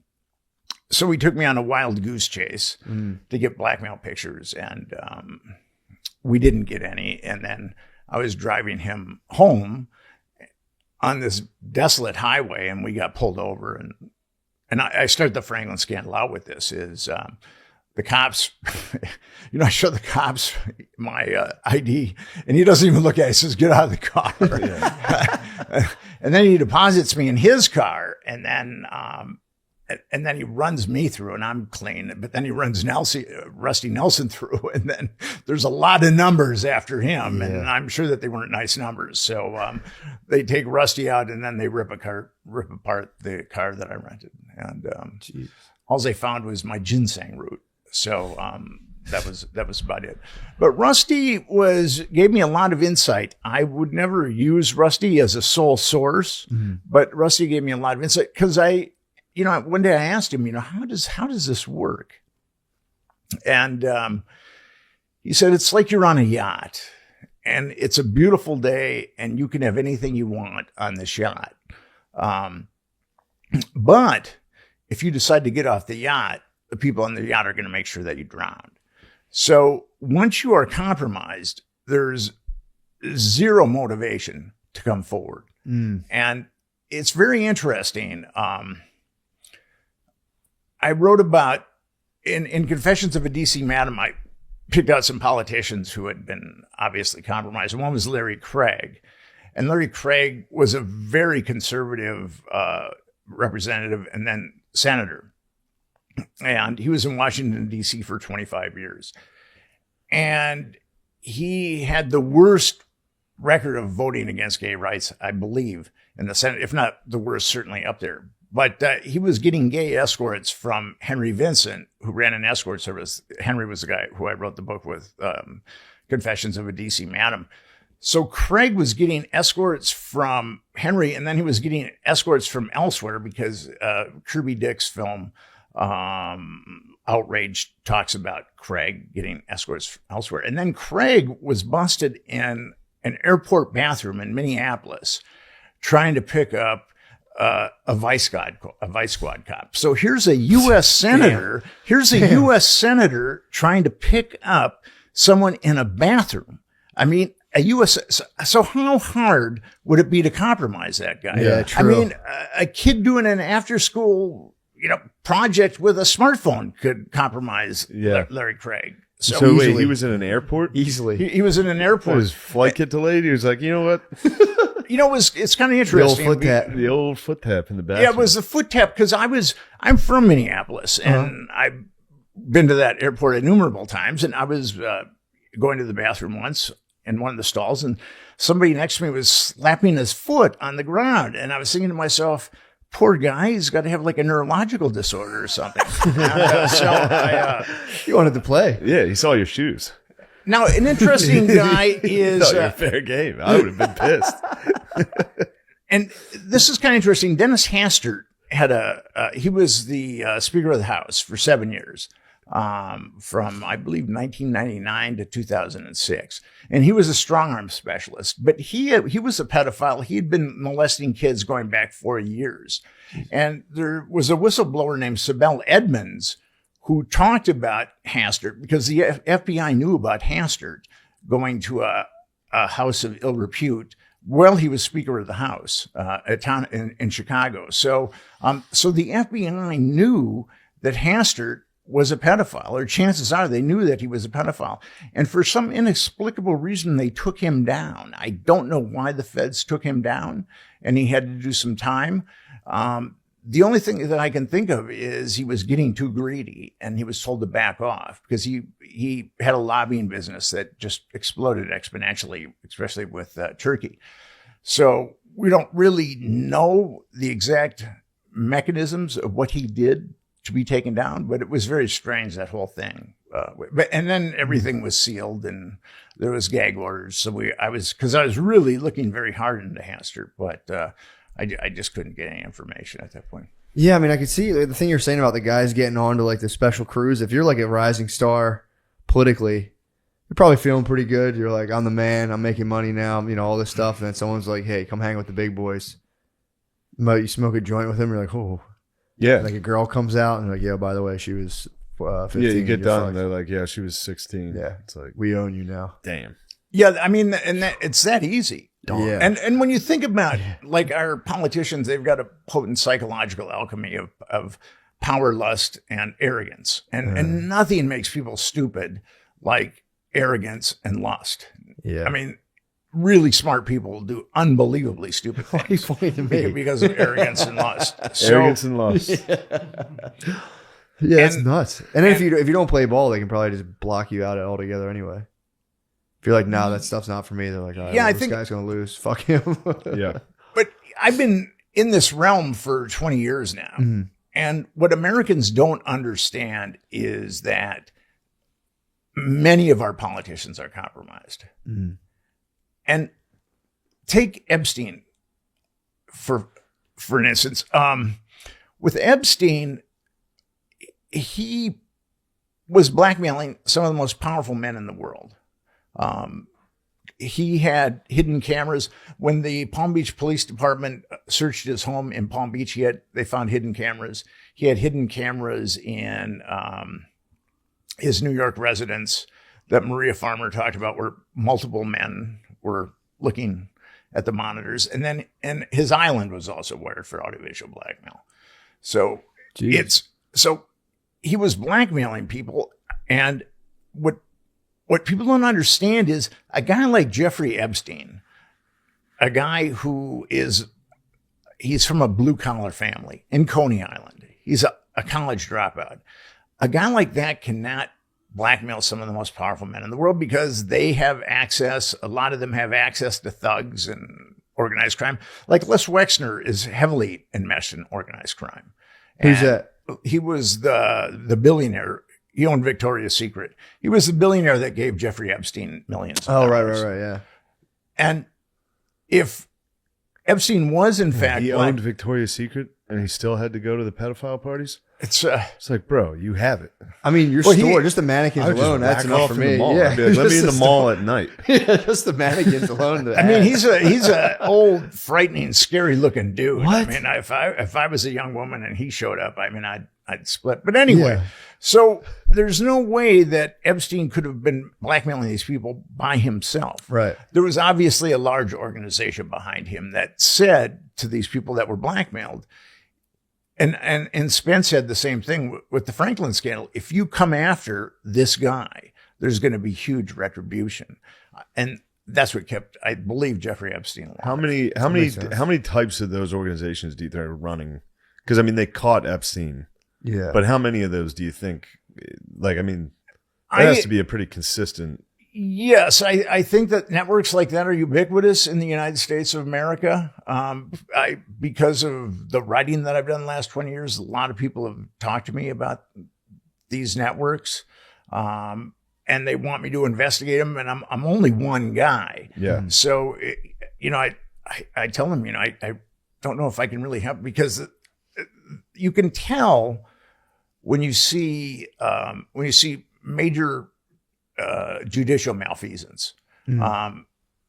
That can be an indication that there's a network there. Oh, It yeah. was so yeah. What I was talking earlier, like in central Pennsylvania, there was the Penn State, the Yes, Jerry Sandusky right. thing. There was I think a district attorney that was looking into the case years before, and he vanished.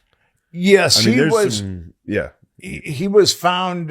He vanished. His car was found by, I think, a lake, The river. I think the Susquehanna River. And I did talk to a prosecutor under him, and she believed that Jerry Sandusky was part of a pedophile network. She really believed that, and she believed that prosecutor had also been murdered too. It sounded like Jesus. Yeah, I mean, it sounded like it because it was from the Second Mile Foundation, which was a lot like Boys Town. Yes, It was for troubled kids. Yeah. Jerry Sandusky was doing this, but then this is a weird story. I was at the first game Joe Paterno didn't coach. So it was the week after that story broke. You went to that game? I went to that game. I was pretty excited about it, but we were supposed to go. I went to a Second Mile dinner. What? A dude that was high up at Merrill Lynch, I think, or one of those, Goldman Sachs. Yeah. We went to his house. He was a Penn State alumni. I don't want to besmirch him because he might not have been a pedophile. Oh, yeah. But it was supposed to be a Second Mile dinner with like Joe Paterno, Sandusky, like all these guys. What? And then I was walking around his giant mansion. It's just a picture of him with every single president, all these things. Really? I don't know. It's just like you can see the political power these dudes have. Yeah. They have that power.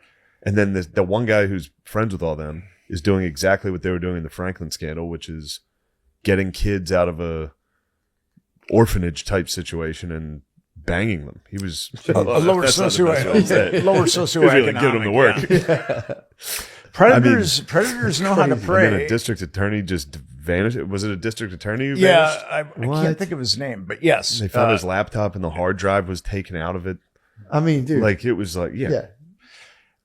That was there's indications that was a network. But I pursued that for quite some time, I got pretty close to somebody who could help corroborate it, but I couldn't nail it. So, and that's the thing, investigations like this, like the Franklin scandal, it took 7 years to investigate that. And I've been investigating Epstein since 2012. I'm ready to write a really good book on Epstein. I'm finishing up one book, and I'd like to write because so many of keep that quiet until it's out. so many of the books on Epstein have been Epstein light, like Filthy Rich on Netflix. Yeah. That Netflix show was like terrible. I turned it off. It wasn't really. I didn't even watch Dude, they it. don't even come close. Really? They do the same thing with Sandusky, where they're like, "Yeah, it was just one guy. We got him." It's like, no. Yeah. What are you talking about? Yeah, I never thought about the grand jury thing before. That is kind of an indicator. Be like, well, let's do like a special trial for this guy. It's like, Yeah. I didn't even know what those things were, to be honest. I thought that was like, ooh, you're in trouble. Yeah. Americans have no idea about grand juries Yeah. and how easy they are to corrupt. So it's unfortunate that so many Americans are unaware of so many things Yeah. about their judiciary. It's no also clue. it's like the same reason people weren't taking your articles. It's like people don't want to, like they don't want to know. Yeah. Like if I told this to my dad, he'd be like, "What? Yeah. Shut up!" Like he'd be like, Yeah. I don't want to even think about this." Yeah, or like there's creeps out there. Yeah. But There's only one member of my family that reads anything I write. So Yeah. People don't want. I mean, but if you want to be an ostrich and stick your head in the sand, I mean, the evil is only going to get larger and larger and Yeah. larger. I mean, and that's the problem. As I said earlier, a huge problem has been the media. The media was into digging up salacious dirt, and that was it. No one called for any kind of justice. The New York Times did an article that named 6 procurers, aka pimps, and the only one that's been indicted is Maxwell. yeah. So there, and if Epstein was an actual trial, if there was jurisprudence that wasn't corrupted, those procurers, and we know more than 6, but you could start with those 6 procurers would be indicted on multiple counts of child trafficking. A count of child trafficking is anywhere from 15 years to life. So you could rack up, they could all be looking at 1,000 years or whatever. And then you'd get them to flip on the perps. I mean, that's how the mafia was taken down. Yeah. You'd get the lower people on the lower echelon to flip on the higher echelon and reduce their sentences. But there's been none of that. Ghislaine Maxwell is, and the Ghislaine Maxwell trial was such a travesty of justice. The girls or women now who really knew a lot about the network and who were molested by some very powerful people, none of them were called. It was just the only victims that were called, and I think it was only 4, were molested by just Epstein and Maxwell. Has Maxwell been sentenced to anything yet? No, she has not been sentenced, and there's that judicial problem of one of the jurors saying that he'd been molested, and Maxwell, I don't know how that's winding right now, but the whole thing, everything about Epstein, there's nothing rational about it. Nothing makes sense. Laws of the land have just been thrown in the toilet and flushed. How did you feel when he committed suicide allegedly? Did you know that was coming, or because it seemed like everyone was like they're gonna kill him, and then one day the cameras didn't work and the guards took a break. Well, the guards took a break. The cameras didn't work. I mean, it's Sorry, certainly, when you fix the cameras. True. Like, damn, the cameras broke. Oh, damn it. it's certainly very suspicious. Yeah. I don't think there's ever been more of a clear somebody killed him case. Yeah. I mean, there was a guy in prison that the whole world was saying they're gonna kill him. Oh, yeah. And then one day, I mean, they knew, the guards knew, this guy's a risk. And then one day, the cameras didn't work and the guards were taking a walk. Yeah. I mean, there's a lot of anomalies. His cellmate was taken out of the cell. I didn't even know he had a cellmate. Yeah, he had a cellmate. What? And, The guy got taken out of the cell and then he. Yeah. So That must have been crazy. Like, what are you in here for? Like, Yeah. well, if you watch And it. actually, I tricked his Bill Clinton cellmate into had fucking been a a 14-year-old. his cellmate had been a multiple murderer at one point. What? A former police officer, and Whoa. they took him out.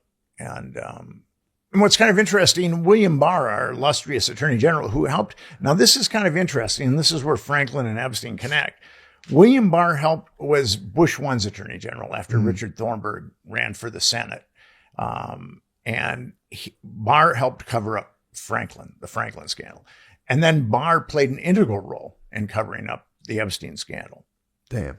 And Barr said when Epstein killed himself, heads are going to roll, and no heads rolled. And actually, the warden of that particular Metropolitan Correctional Facility in New York, she was given a cushy job in New Jersey. That she was. What? Yeah, I mean, so Thornburg, by the way, wasn't he Harrisburg's governor? Pennsylvania? Thornburg was Pennsylvania. Hey, that links governor of second mile. Pennsylvania. Yeah. Really? What about There's Ed Sandusky. Rendell? What about Ed Rendell? He hasn't come up, but Thornburg definitely helped cover up Spot. the Franklin scandal. Thornburg And then- helped that? Yeah, see? and then Barr. And What? Then, and then Barr. Yeah. Oh, God. Thornburg is. I believe that Thornburg is a pretty dirty politician. Yeah. Oh, no. What is The guy whose house I was at, I was Oh, with. is that what? Nothing. This is getting too close. Now I'm part of the Part of the cabal. I know, I'm part of the thing now. Damn. Yeah, the reason I was there was the guy I was with he worked with Thornburg. What? And we were at a second mile. Dude, See, this is what happens when I listen to this. you start I'm like, oh no. Yeah, you get it's unsettling. Yeah. It is weird though, because when you do boil it down to like you think about like little kids, it's just heartbreaking. But it's been politicized. The issue of sex trafficking, I would say, is kind of pursued more by people who lean to the right politically for some reason. Well, actually, there's the feminist left and the religious right are equally against sex trafficking. Yeah. And they're strange, for lack of a better word, bedfellows. Mm-hmm. But I've been very disappointed by the anti-trafficking community because they have not been vociferous at all about what's happened with Epstein. We know who a lot of the perps are. We know who a lot of the procurers are. There should be a lot of people in prison right now. Yeah. But and it's really heartbreaking for me. I've spoke. The National Center on Sexual Exploitation has like an anti-trafficking summit, and I've spoken there the last couple of years, and I've seen them do very little to get this issue out. Most of the anti-trafficking organizations, unfortunately, have not been vociferous about this issue at all.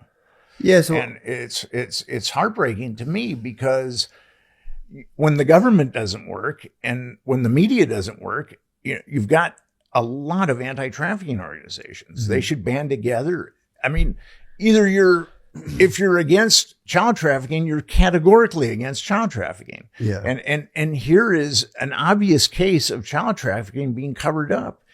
And none of these organizations are getting, making any noise about it, which is very difficult for me because I know some of the people involved in these organizations, and I just expected more from them. It was troubling. Yeah, so with the media in general? How do you think, like, how much of this stuff do you think they know and cover up, or how much does this stuff just not come across their like desk, or like have they had any like specific roles and like kind of? It's hard to say. I will say this, that I do believe that a lot of people in the media are compromised. Yeah. And I think people very high in the media. And I don't know if this is true anymore, but it would be close. 6 corporations own 90% of the media that's imbibed by Americans. And I got to hand it to the CIA or intelligence or whatever you want to call it. I mean, they don't compromise people at the, I mean, they go right up to the top when they compromise somebody. So I don't know exactly. I've got some suspicions about who's compromised and who's not. But I don't know exactly. But I will say this, that the way that the media reacted to this with just, as I said earlier, just kicking out Salacious Dirt, it just was, it was an embarrassment for me as a journalist to see them, the way that the media handled this. See, it seems like all they ever do is post a picture of Trump with Maxwell or something. Yeah. They never look into anybody who's guilty of, or not guilty, but who's been named. By victims. Virginia Giuffre named a bunch of them, and her in a deposition, and her deposition was unsealed, and a number of the people that she named were circled by Alfredo Rodriguez in the Black Book. So there you've got double corroboration, and but none of them have been arrested. I don't even know if any of them have been questioned. I mean, it's Prince Andrew got hit. He got like, but it's weird. It's like it seemed like he settled with people, didn't he? Didn't he settle out of court? Yeah, I think. I mean, I've heard 12 million, but I'm not exactly sure. So, but he, that's kind of. I think his mommy came in. His mommy came in. Oh my God, man. Yeah. That's embarrassing. God, you gotta wake your mom up in the middle of the night and be like, come on, you gotta stand in the doorway and go, Mom, can I lay with you for a little? Mother, I'm in trouble. Oh, what did you do, Andrew? Remember that cool island I was going to? Remember I kept going to the cool parties with the other 12-year-olds? Yeah, so he got, I mean, his apology, that one interview, he came on and was just like, I'll admit I let my flap down. That was his whole thing. Yeah. Well, he also said he didn't sweat. Too. Yeah, he sweat that interview too. I mean, it really, it really showed how stupid he is. Yeah. I mean, and I don't know. I think it might be too much royal inbreeding amongst Europeans, but at that BBC interview, he really showed. I mean, it's also he's probably just so out of touch with talking to any normal people. For sure. Normally, I'm sure he spent his whole life saying, "I don't sweat." And then everyone in the room went, "Oh wow, that's really interesting."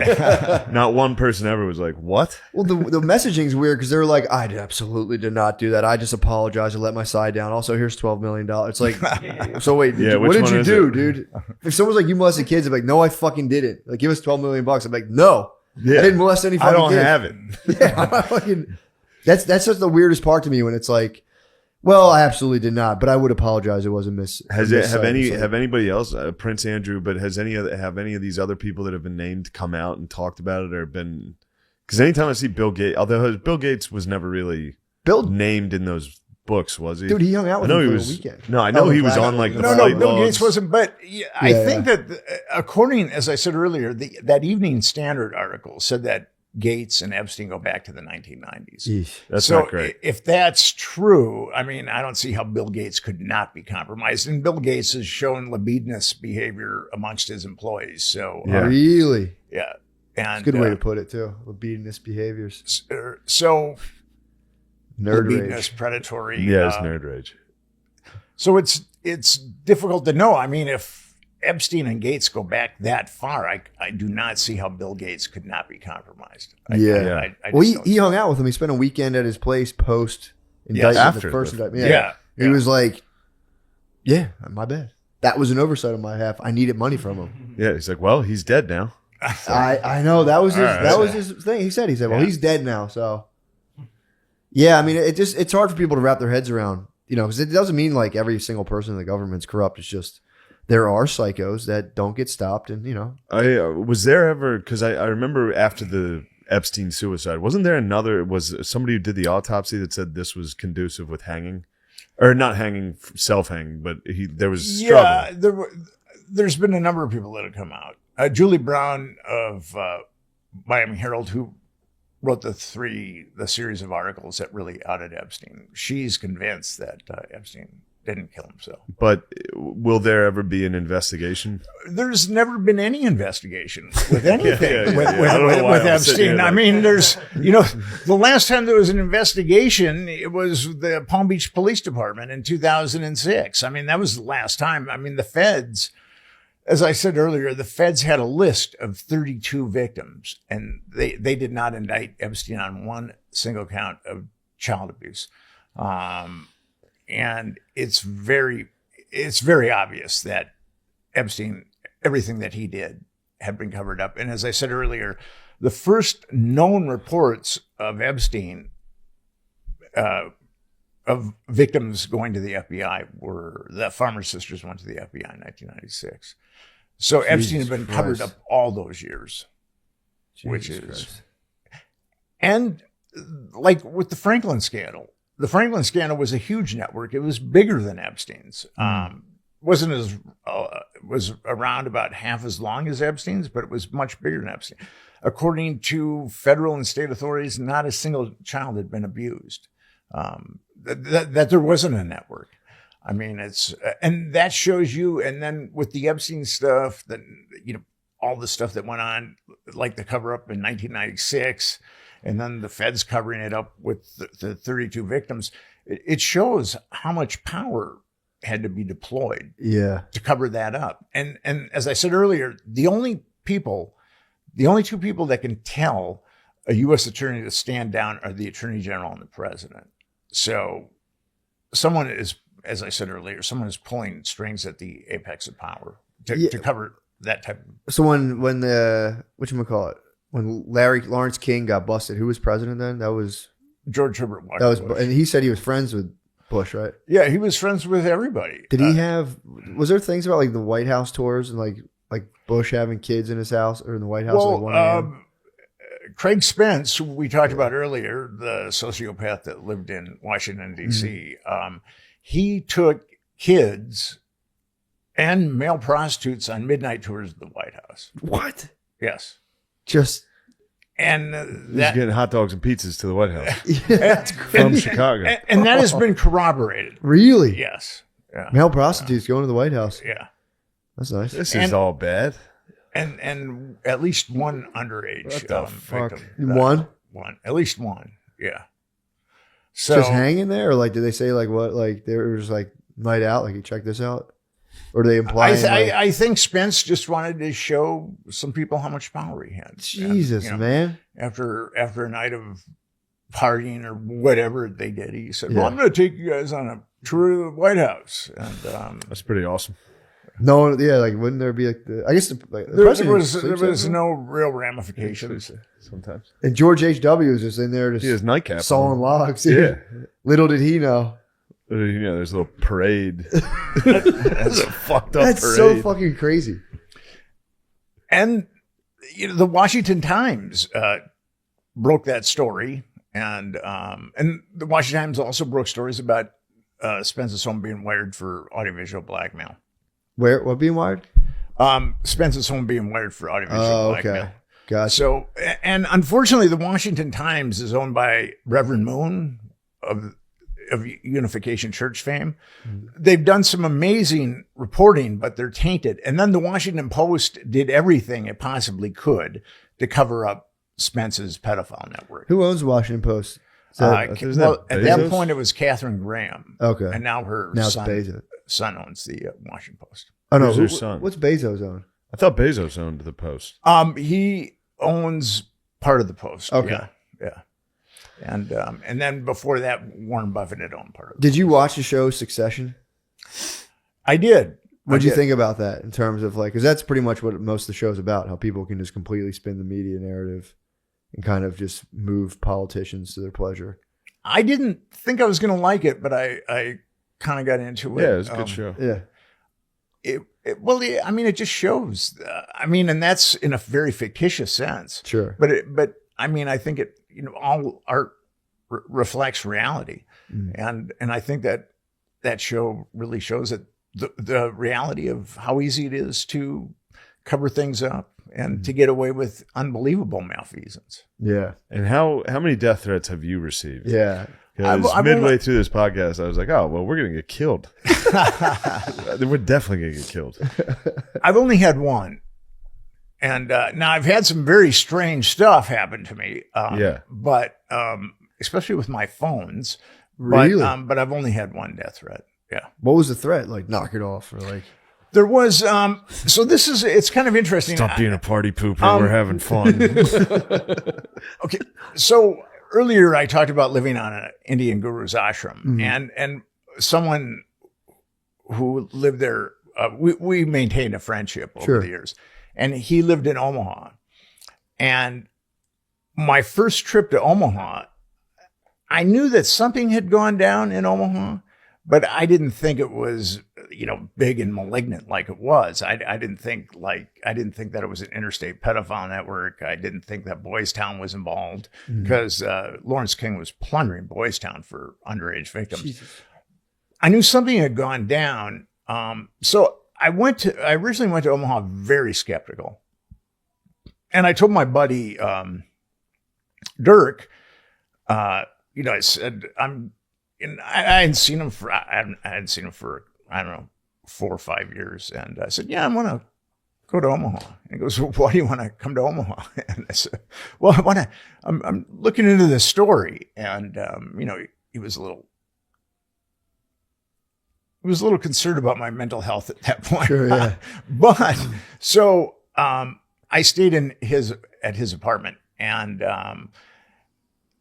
then the Nebraska State Patrol started calling his apartment. This is 2002. I didn't even have a cell phone. And Nebraska State Patrol started calling his, leaving messages on his answering machine. Was this after you got pulled over with the Rusty guy or before? This is long before. Whoa. This is 2 or 3 years before. So, so there was a woman, I was sitting, Dirk was coming back from his work, and I was sitting watching the History Channel or something like that. And then I hear a knock on the door, and I go look through the hole, and it's this really freaky looking woman. Ugh. And she says, I've got a book for you.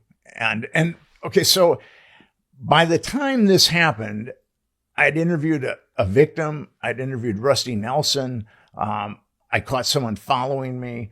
I was like, DEFCON 4 at this point. And so, and my buddy Dirk was, he was getting, kind of uptight about it too, because I'd obviously kicked the hornet's nest. And so this woman said, I want to give you a book. And at this point, I did not want my fingerprints on that book, and I didn't want her fingerprints in my friend's apartment. Yeah. So I said, please leave. And she wouldn't leave. And I said, come on, just leave, and then, and then scary.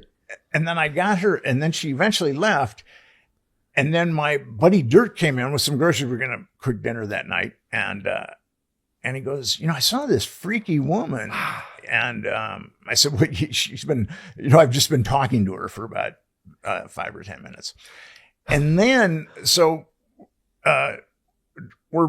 Dirk is making dinner, and then she comes back. And then Dirk looks at her, I look at her, through the people. And I said, dude, we can't let her in this apartment. We don't want her fingerprints in this apartment at all. We don't want her fingerprint on that book. So what was the book? Could you say? I didn't see it. Say Cheese and Die by R.L. Stein. So Goosebumps. It is very spooky. Dude, that's terrifying. So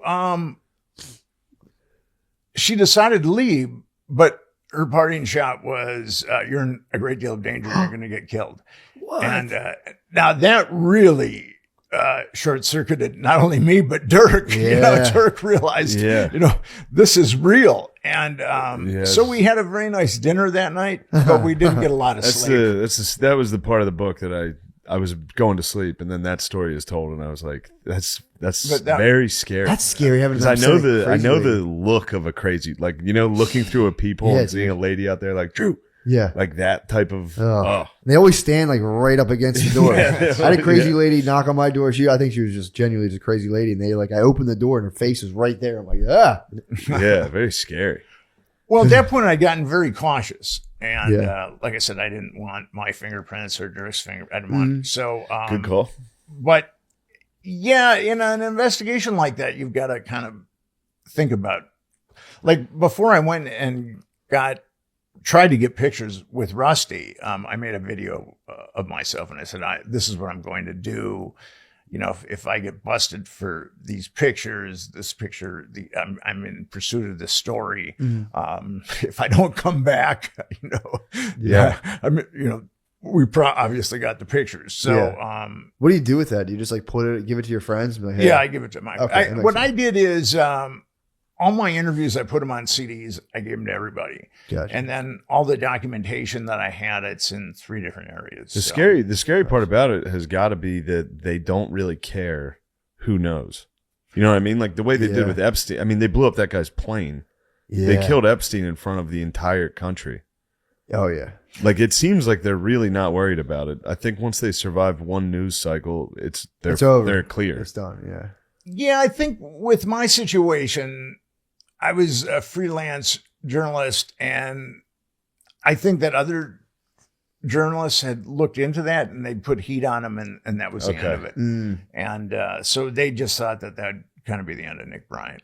And I can remember I had a mentor. He's since died. He was a journalist, and we were walking through Washington Square Park, and I was looking up at the buildings for snipers. I mean, I left Nebraska very freaked out. Yeah. And we sat down, and he was a mentor of mine. He was a great guy. I loved him deeply. And he goes, if you don't want to pursue this, I'll still respect you. And I thought about, I said, I think I have to pursue this. I mean, I know about it. I got to do what I can to get it out in the world. So Yeah. And it's an undeniable fact that a ton of kids are sex trafficked. It's like there's no this isn't like people like to lump this like, oh, this is all conspiracy stuff. It's like, well, there are kids getting sex trafficked. There's been big sex traffickers getting busted, and then it just goes away. So like you were saying, like the only people who can do that are, 2 people. That's like clearly something's amiss. How do you get kids, or what's like this might sound funny, what's like practical advice to like make sure your kids don't get caught up in this stuff? Because they're saying now with like the internet, they can kind of just contact kids online and like they look for kids who are like slightly disheveled. Well, it's the thing. I mean, if a kid's from a lower socioeconomic background, a dysfunctional background, they're prime Yeah, there's nothing you can do. for right? predators. I mean, and predators really know how to prey. I mean, guys like Lawrence King and Craig Spence and Jeffrey Epstein, I mean, those guys are predators par excellence. They know how to get children, and they obviously really don't have any legal problems. Uh-huh. So retribution. So Yeah. they can get kids and molest them with impunity. Jesus That's, Christ. That was the thing I was watching today, was just about this one guy would go to like football games and just go to like a high school football game. Just like he saw a girl with like an ankle monitor and he's like, perfect. She's clearly Yeah, I in guess if you trouble. just see a girl without a dad Yeah. or parents, Yeah. Just it's like, like perfect. That's And Epstein was also buying children in Eastern Europe too. oh man. So Because what didn't the Satanist group, weren't they like breeding, allegedly they were like breeding kids for like the purpose of selling them? The Finders. There was like some the Finders were there was a telex about the Finders buying a kid Oh, okay. in Hong Kong, and then there was also evidence that the Finders would respond to people that were looking for babysitters. Oh, Yeah, oddly enough, if Jesus, you look up the man. finders, because when I was reading the book, I started trying to look up. There's almost nothing. There's a great article. Awfully hard to find. Elizabeth Voss, VOS, wrote a really good article on the finders. It's the most, it's the best rendition of the finders that anybody's ever come up with. And I did find one of those kids, and I got to the grandmother. I found the grandmother, and then the grandmother had taken on the finders to get the kid.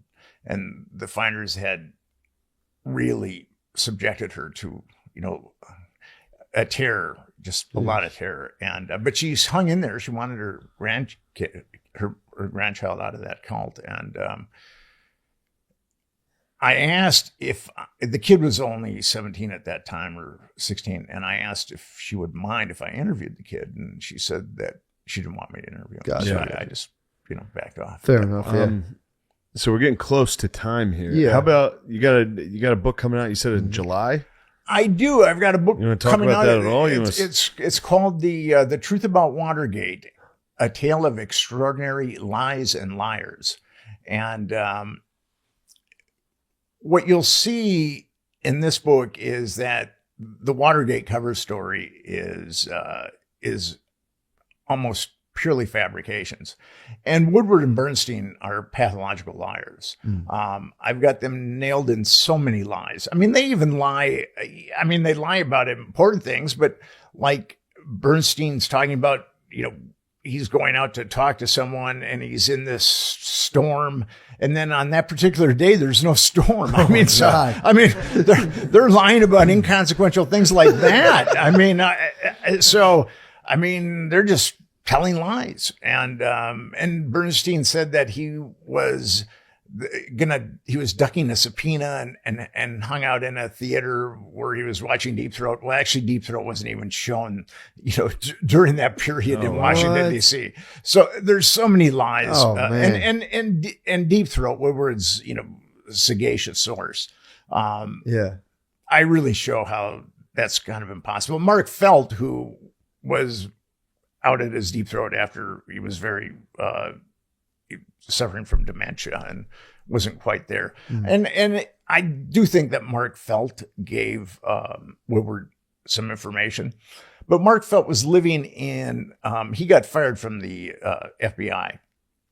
And supposedly Felt would go by Woodward's apartment, and if the flower pot was out, then that meant that Woodward wanted to contact him, and Woodward would take all these cabs and they'd meet in Virginia.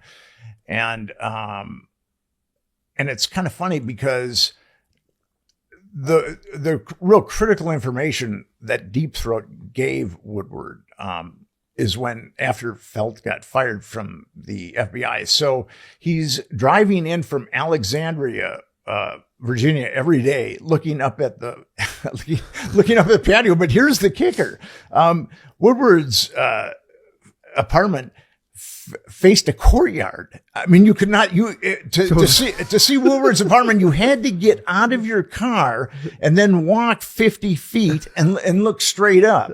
So, I mean, that's just one of many things. So the whole, just like as a summary, Watergate was like, what was the thing you think they were covering up? Watergate was, it was a silent coup. People, now Nixon, I don't dispute that the dude had some major psychiatric issues. Sure. But what Nixon was trying to do is he was opening up China for called rapprochement, diplomatic, and then he was doing strategic arm limitations with the Russians. He wanted to really scale back on nuclear weapons. And what happened there is, like, the jingos in the military and also in the CIA really, and Nixon was conducting these negotiations with a top secret communication system that the Navy had. It was called SD-1. So initially, the Joint Chiefs of Staff had an espionage ring against Nixon. And then the administration outed them, and then but then the CIA started to infiltrate his administration, the inner sanctums, because all those burglars that were busted at the Watergate, except for G. Gordon Liddy, well, he wasn't actually busted at the Watergate, but he was busted later on. They were all CIA. Oh, fuck. So, and Woodward has an extensive background in intelligence, and actually the special prosecutor that was able to get rid of Nixon, he has a background in a lot of connections to CIA. So, Gotcha. the CIA was, wanted to get rid of Nixon, and it got it had some fortuitous things happen. And then, but Watergate was like a completely a botched job. I mean, those guys they were in the Watergate twice, and they should have been busted the first time, but the security guard was cognitively challenged. I mean, he just wasn't that bright. I mean, at one point, okay, so Forrest Gump told him. Yeah. I mean, no. Forrest Gump made this guy look like Einstein. Really? I mean, no. So, Or was he deep undercover? He could have been. Could have been the ultimate deep throat. the Democratic National Committee was on the 8th floor of the Watergate, and the Federal Reserve was on the 6th floor. Now, someone had burgled the Federal Reserve a month earlier, but at one point, and this is mind-boggling, McCord, who was a CIA guy forever, led the burglars, who were all CIA assets, up to the signed in and went to, and this is around midnight, and went to the Federal Reserve. I mean, and they could, and that security guard was too stupid to call the police. Oh my so God. they were like, we got to do it again. Yeah, so they had to do it. Yeah, so they had to do it again. And That's the reason you're here, burglary. yeah, I mean, All right, go ahead. when you read the book, it's God, kind of mind-boggling what happened, what really happened with At Watergate. least Nixon got off easy compared to JFK. True. Well, It's kind of a nice. They toned it down a little. They were like, "We're just gonna fake a thing. You'll get impeached. It's better than getting your head blown off during a parade." Definitely. Well, the thing about that is, there'd been so much blowback with Kennedy and the Warren Commission. Like a majority of the Americans didn't believe the Warren Commission. I mean, the media has had all these years to work on them and brainwash them, but 60% still don't think that Oswald acted alone. So I think, and then you had the death of Martin Luther King and Bobby Kennedy. So I think had you not had those previous assassinations, the CIA probably would have assassinated Nixon. But this way, it was. Gotcha. It was a kinder, gentler. It's almost like why Way to go. Maxwell's still alive. Yeah. You know, She died there's too. no way All they can right. do that again, just like that. I hope Yeah. not. It's like every other. I think they can do every other. Yeah, Like, all right, you unless live it's through the that. civil rights leaders, then it's Oh, dude. then they can do They every iced, single yeah, one. they iced them pretty badly. Yeah, they had a nice little run of assassinations there for a while. And Yeah, I they guess got they got greedy. more sophisticated. Like, I guess we could just make up terrible shit about these guys. And Yeah. a little easier.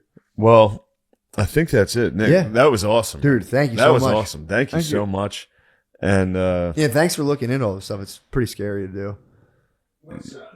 You know, yeah, you keep looking at it. What are you just trying to find the one that thing crazy lady. that'll get you? I'd have been done, dude. It's, I don't know. You know, it's once I was on this trajectory, I wanted to see justice. Yeah. I've talked to so many victims. I've spoken at so many conferences. I've interacted with, so many victims.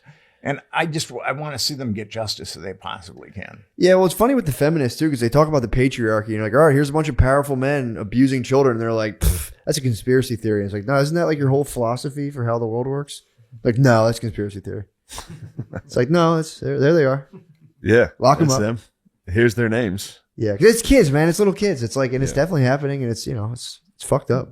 Yeah, it's had the media had any integrity whatsoever, Washington, D.C. would have been filled with mobs demanding justice. There was a similar situation in Belgium, and a couple 100,000 Belgians hit the streets. Really? Yeah, this Yeah. was how long ago was that? It was late 90s, I think. Yeah, I remember Yeah. there was a joke in a movie I heard about. In the movie In Bruges. Oh, There he is, and he makes a joke about Belgium. That's the only thing I've ever heard about the Belgian pedophile thing. it was Marc Dutroux was the guy that got caught. And, but yeah, that was at that point you had law enforcement coming out and saying this is a cover up. Yeah. Kind of like What? with what happened with Palm Beach Police Department and Epstein. Yeah, he blew the whistle on it. Pretty good for Yeah. him. And they still cover it up. Like, all right, next level. I'm going to hit the bathroom. Yeah. Well, All right, well, let's wrap it up. thank We're you very done. much. And yes. Yeah, thank goodbye. you so much.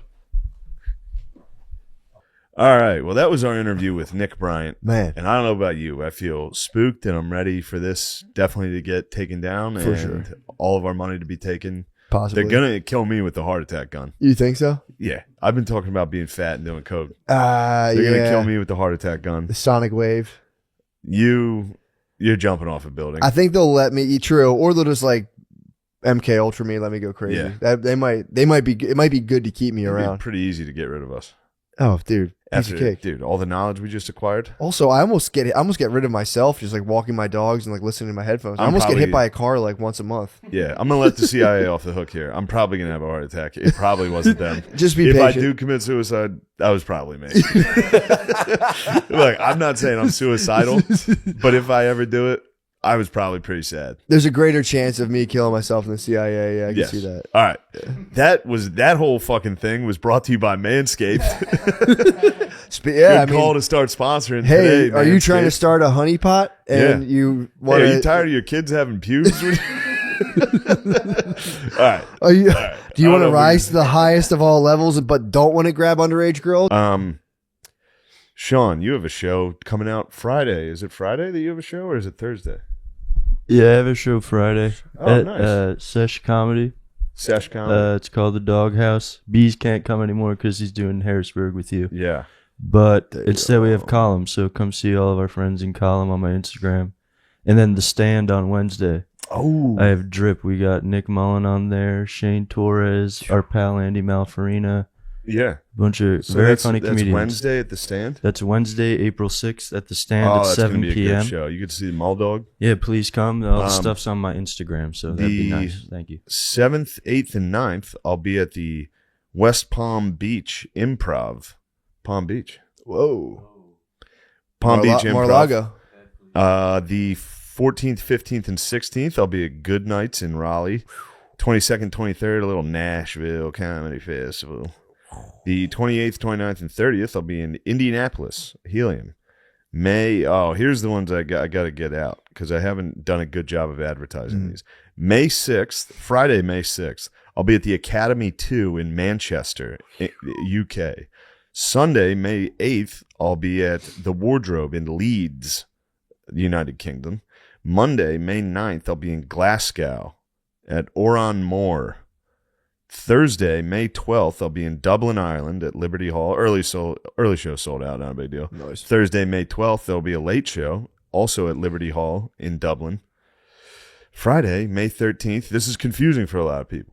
Friday, May 13th, I'll be at the Leicester Square Theater. That is sold out. That's at 7:30. Friday, then I'm going across town for a 9:30 show. Friday, May 13th, I'll be at Shepherd's Bush Empire Theater in London. And that's the first like theater I'm ever doing in my life. Really? It'll be in London.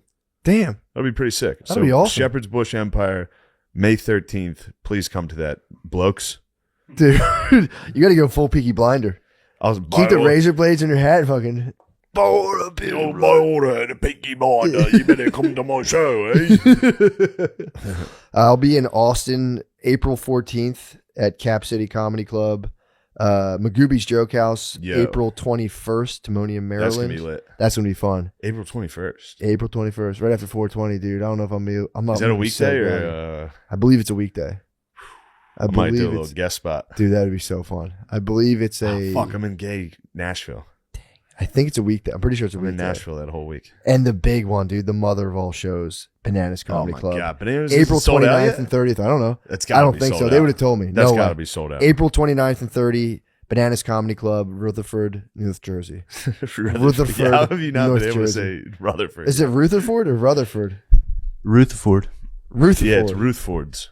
First of all, Gonzaga's not even in the fucking tournament, you dickhead. I was no. like telling my cousin, I was like, I got Gonzaga. He was Well, like, they "No, lost don't." recently. Shit. They lost recently. Yeah, they did win. When I told you they were winning, they Really? were. Yes, and Gonzaga. All right, Gonzaga. so we're Yeah. doing this before the episode. No, Whatever you Yeah, guys put want. this at the end. Put This it is at the the end. end. Put it at the end. Yeah, Yeah. put it at the end. Thank Hey, you, gang. Thank you for watching our show. Yeah. Read the Franklin scandal, dude. That shit's scary. Dude, I'm all over it. It's spooky. It's great. All right, goodbye.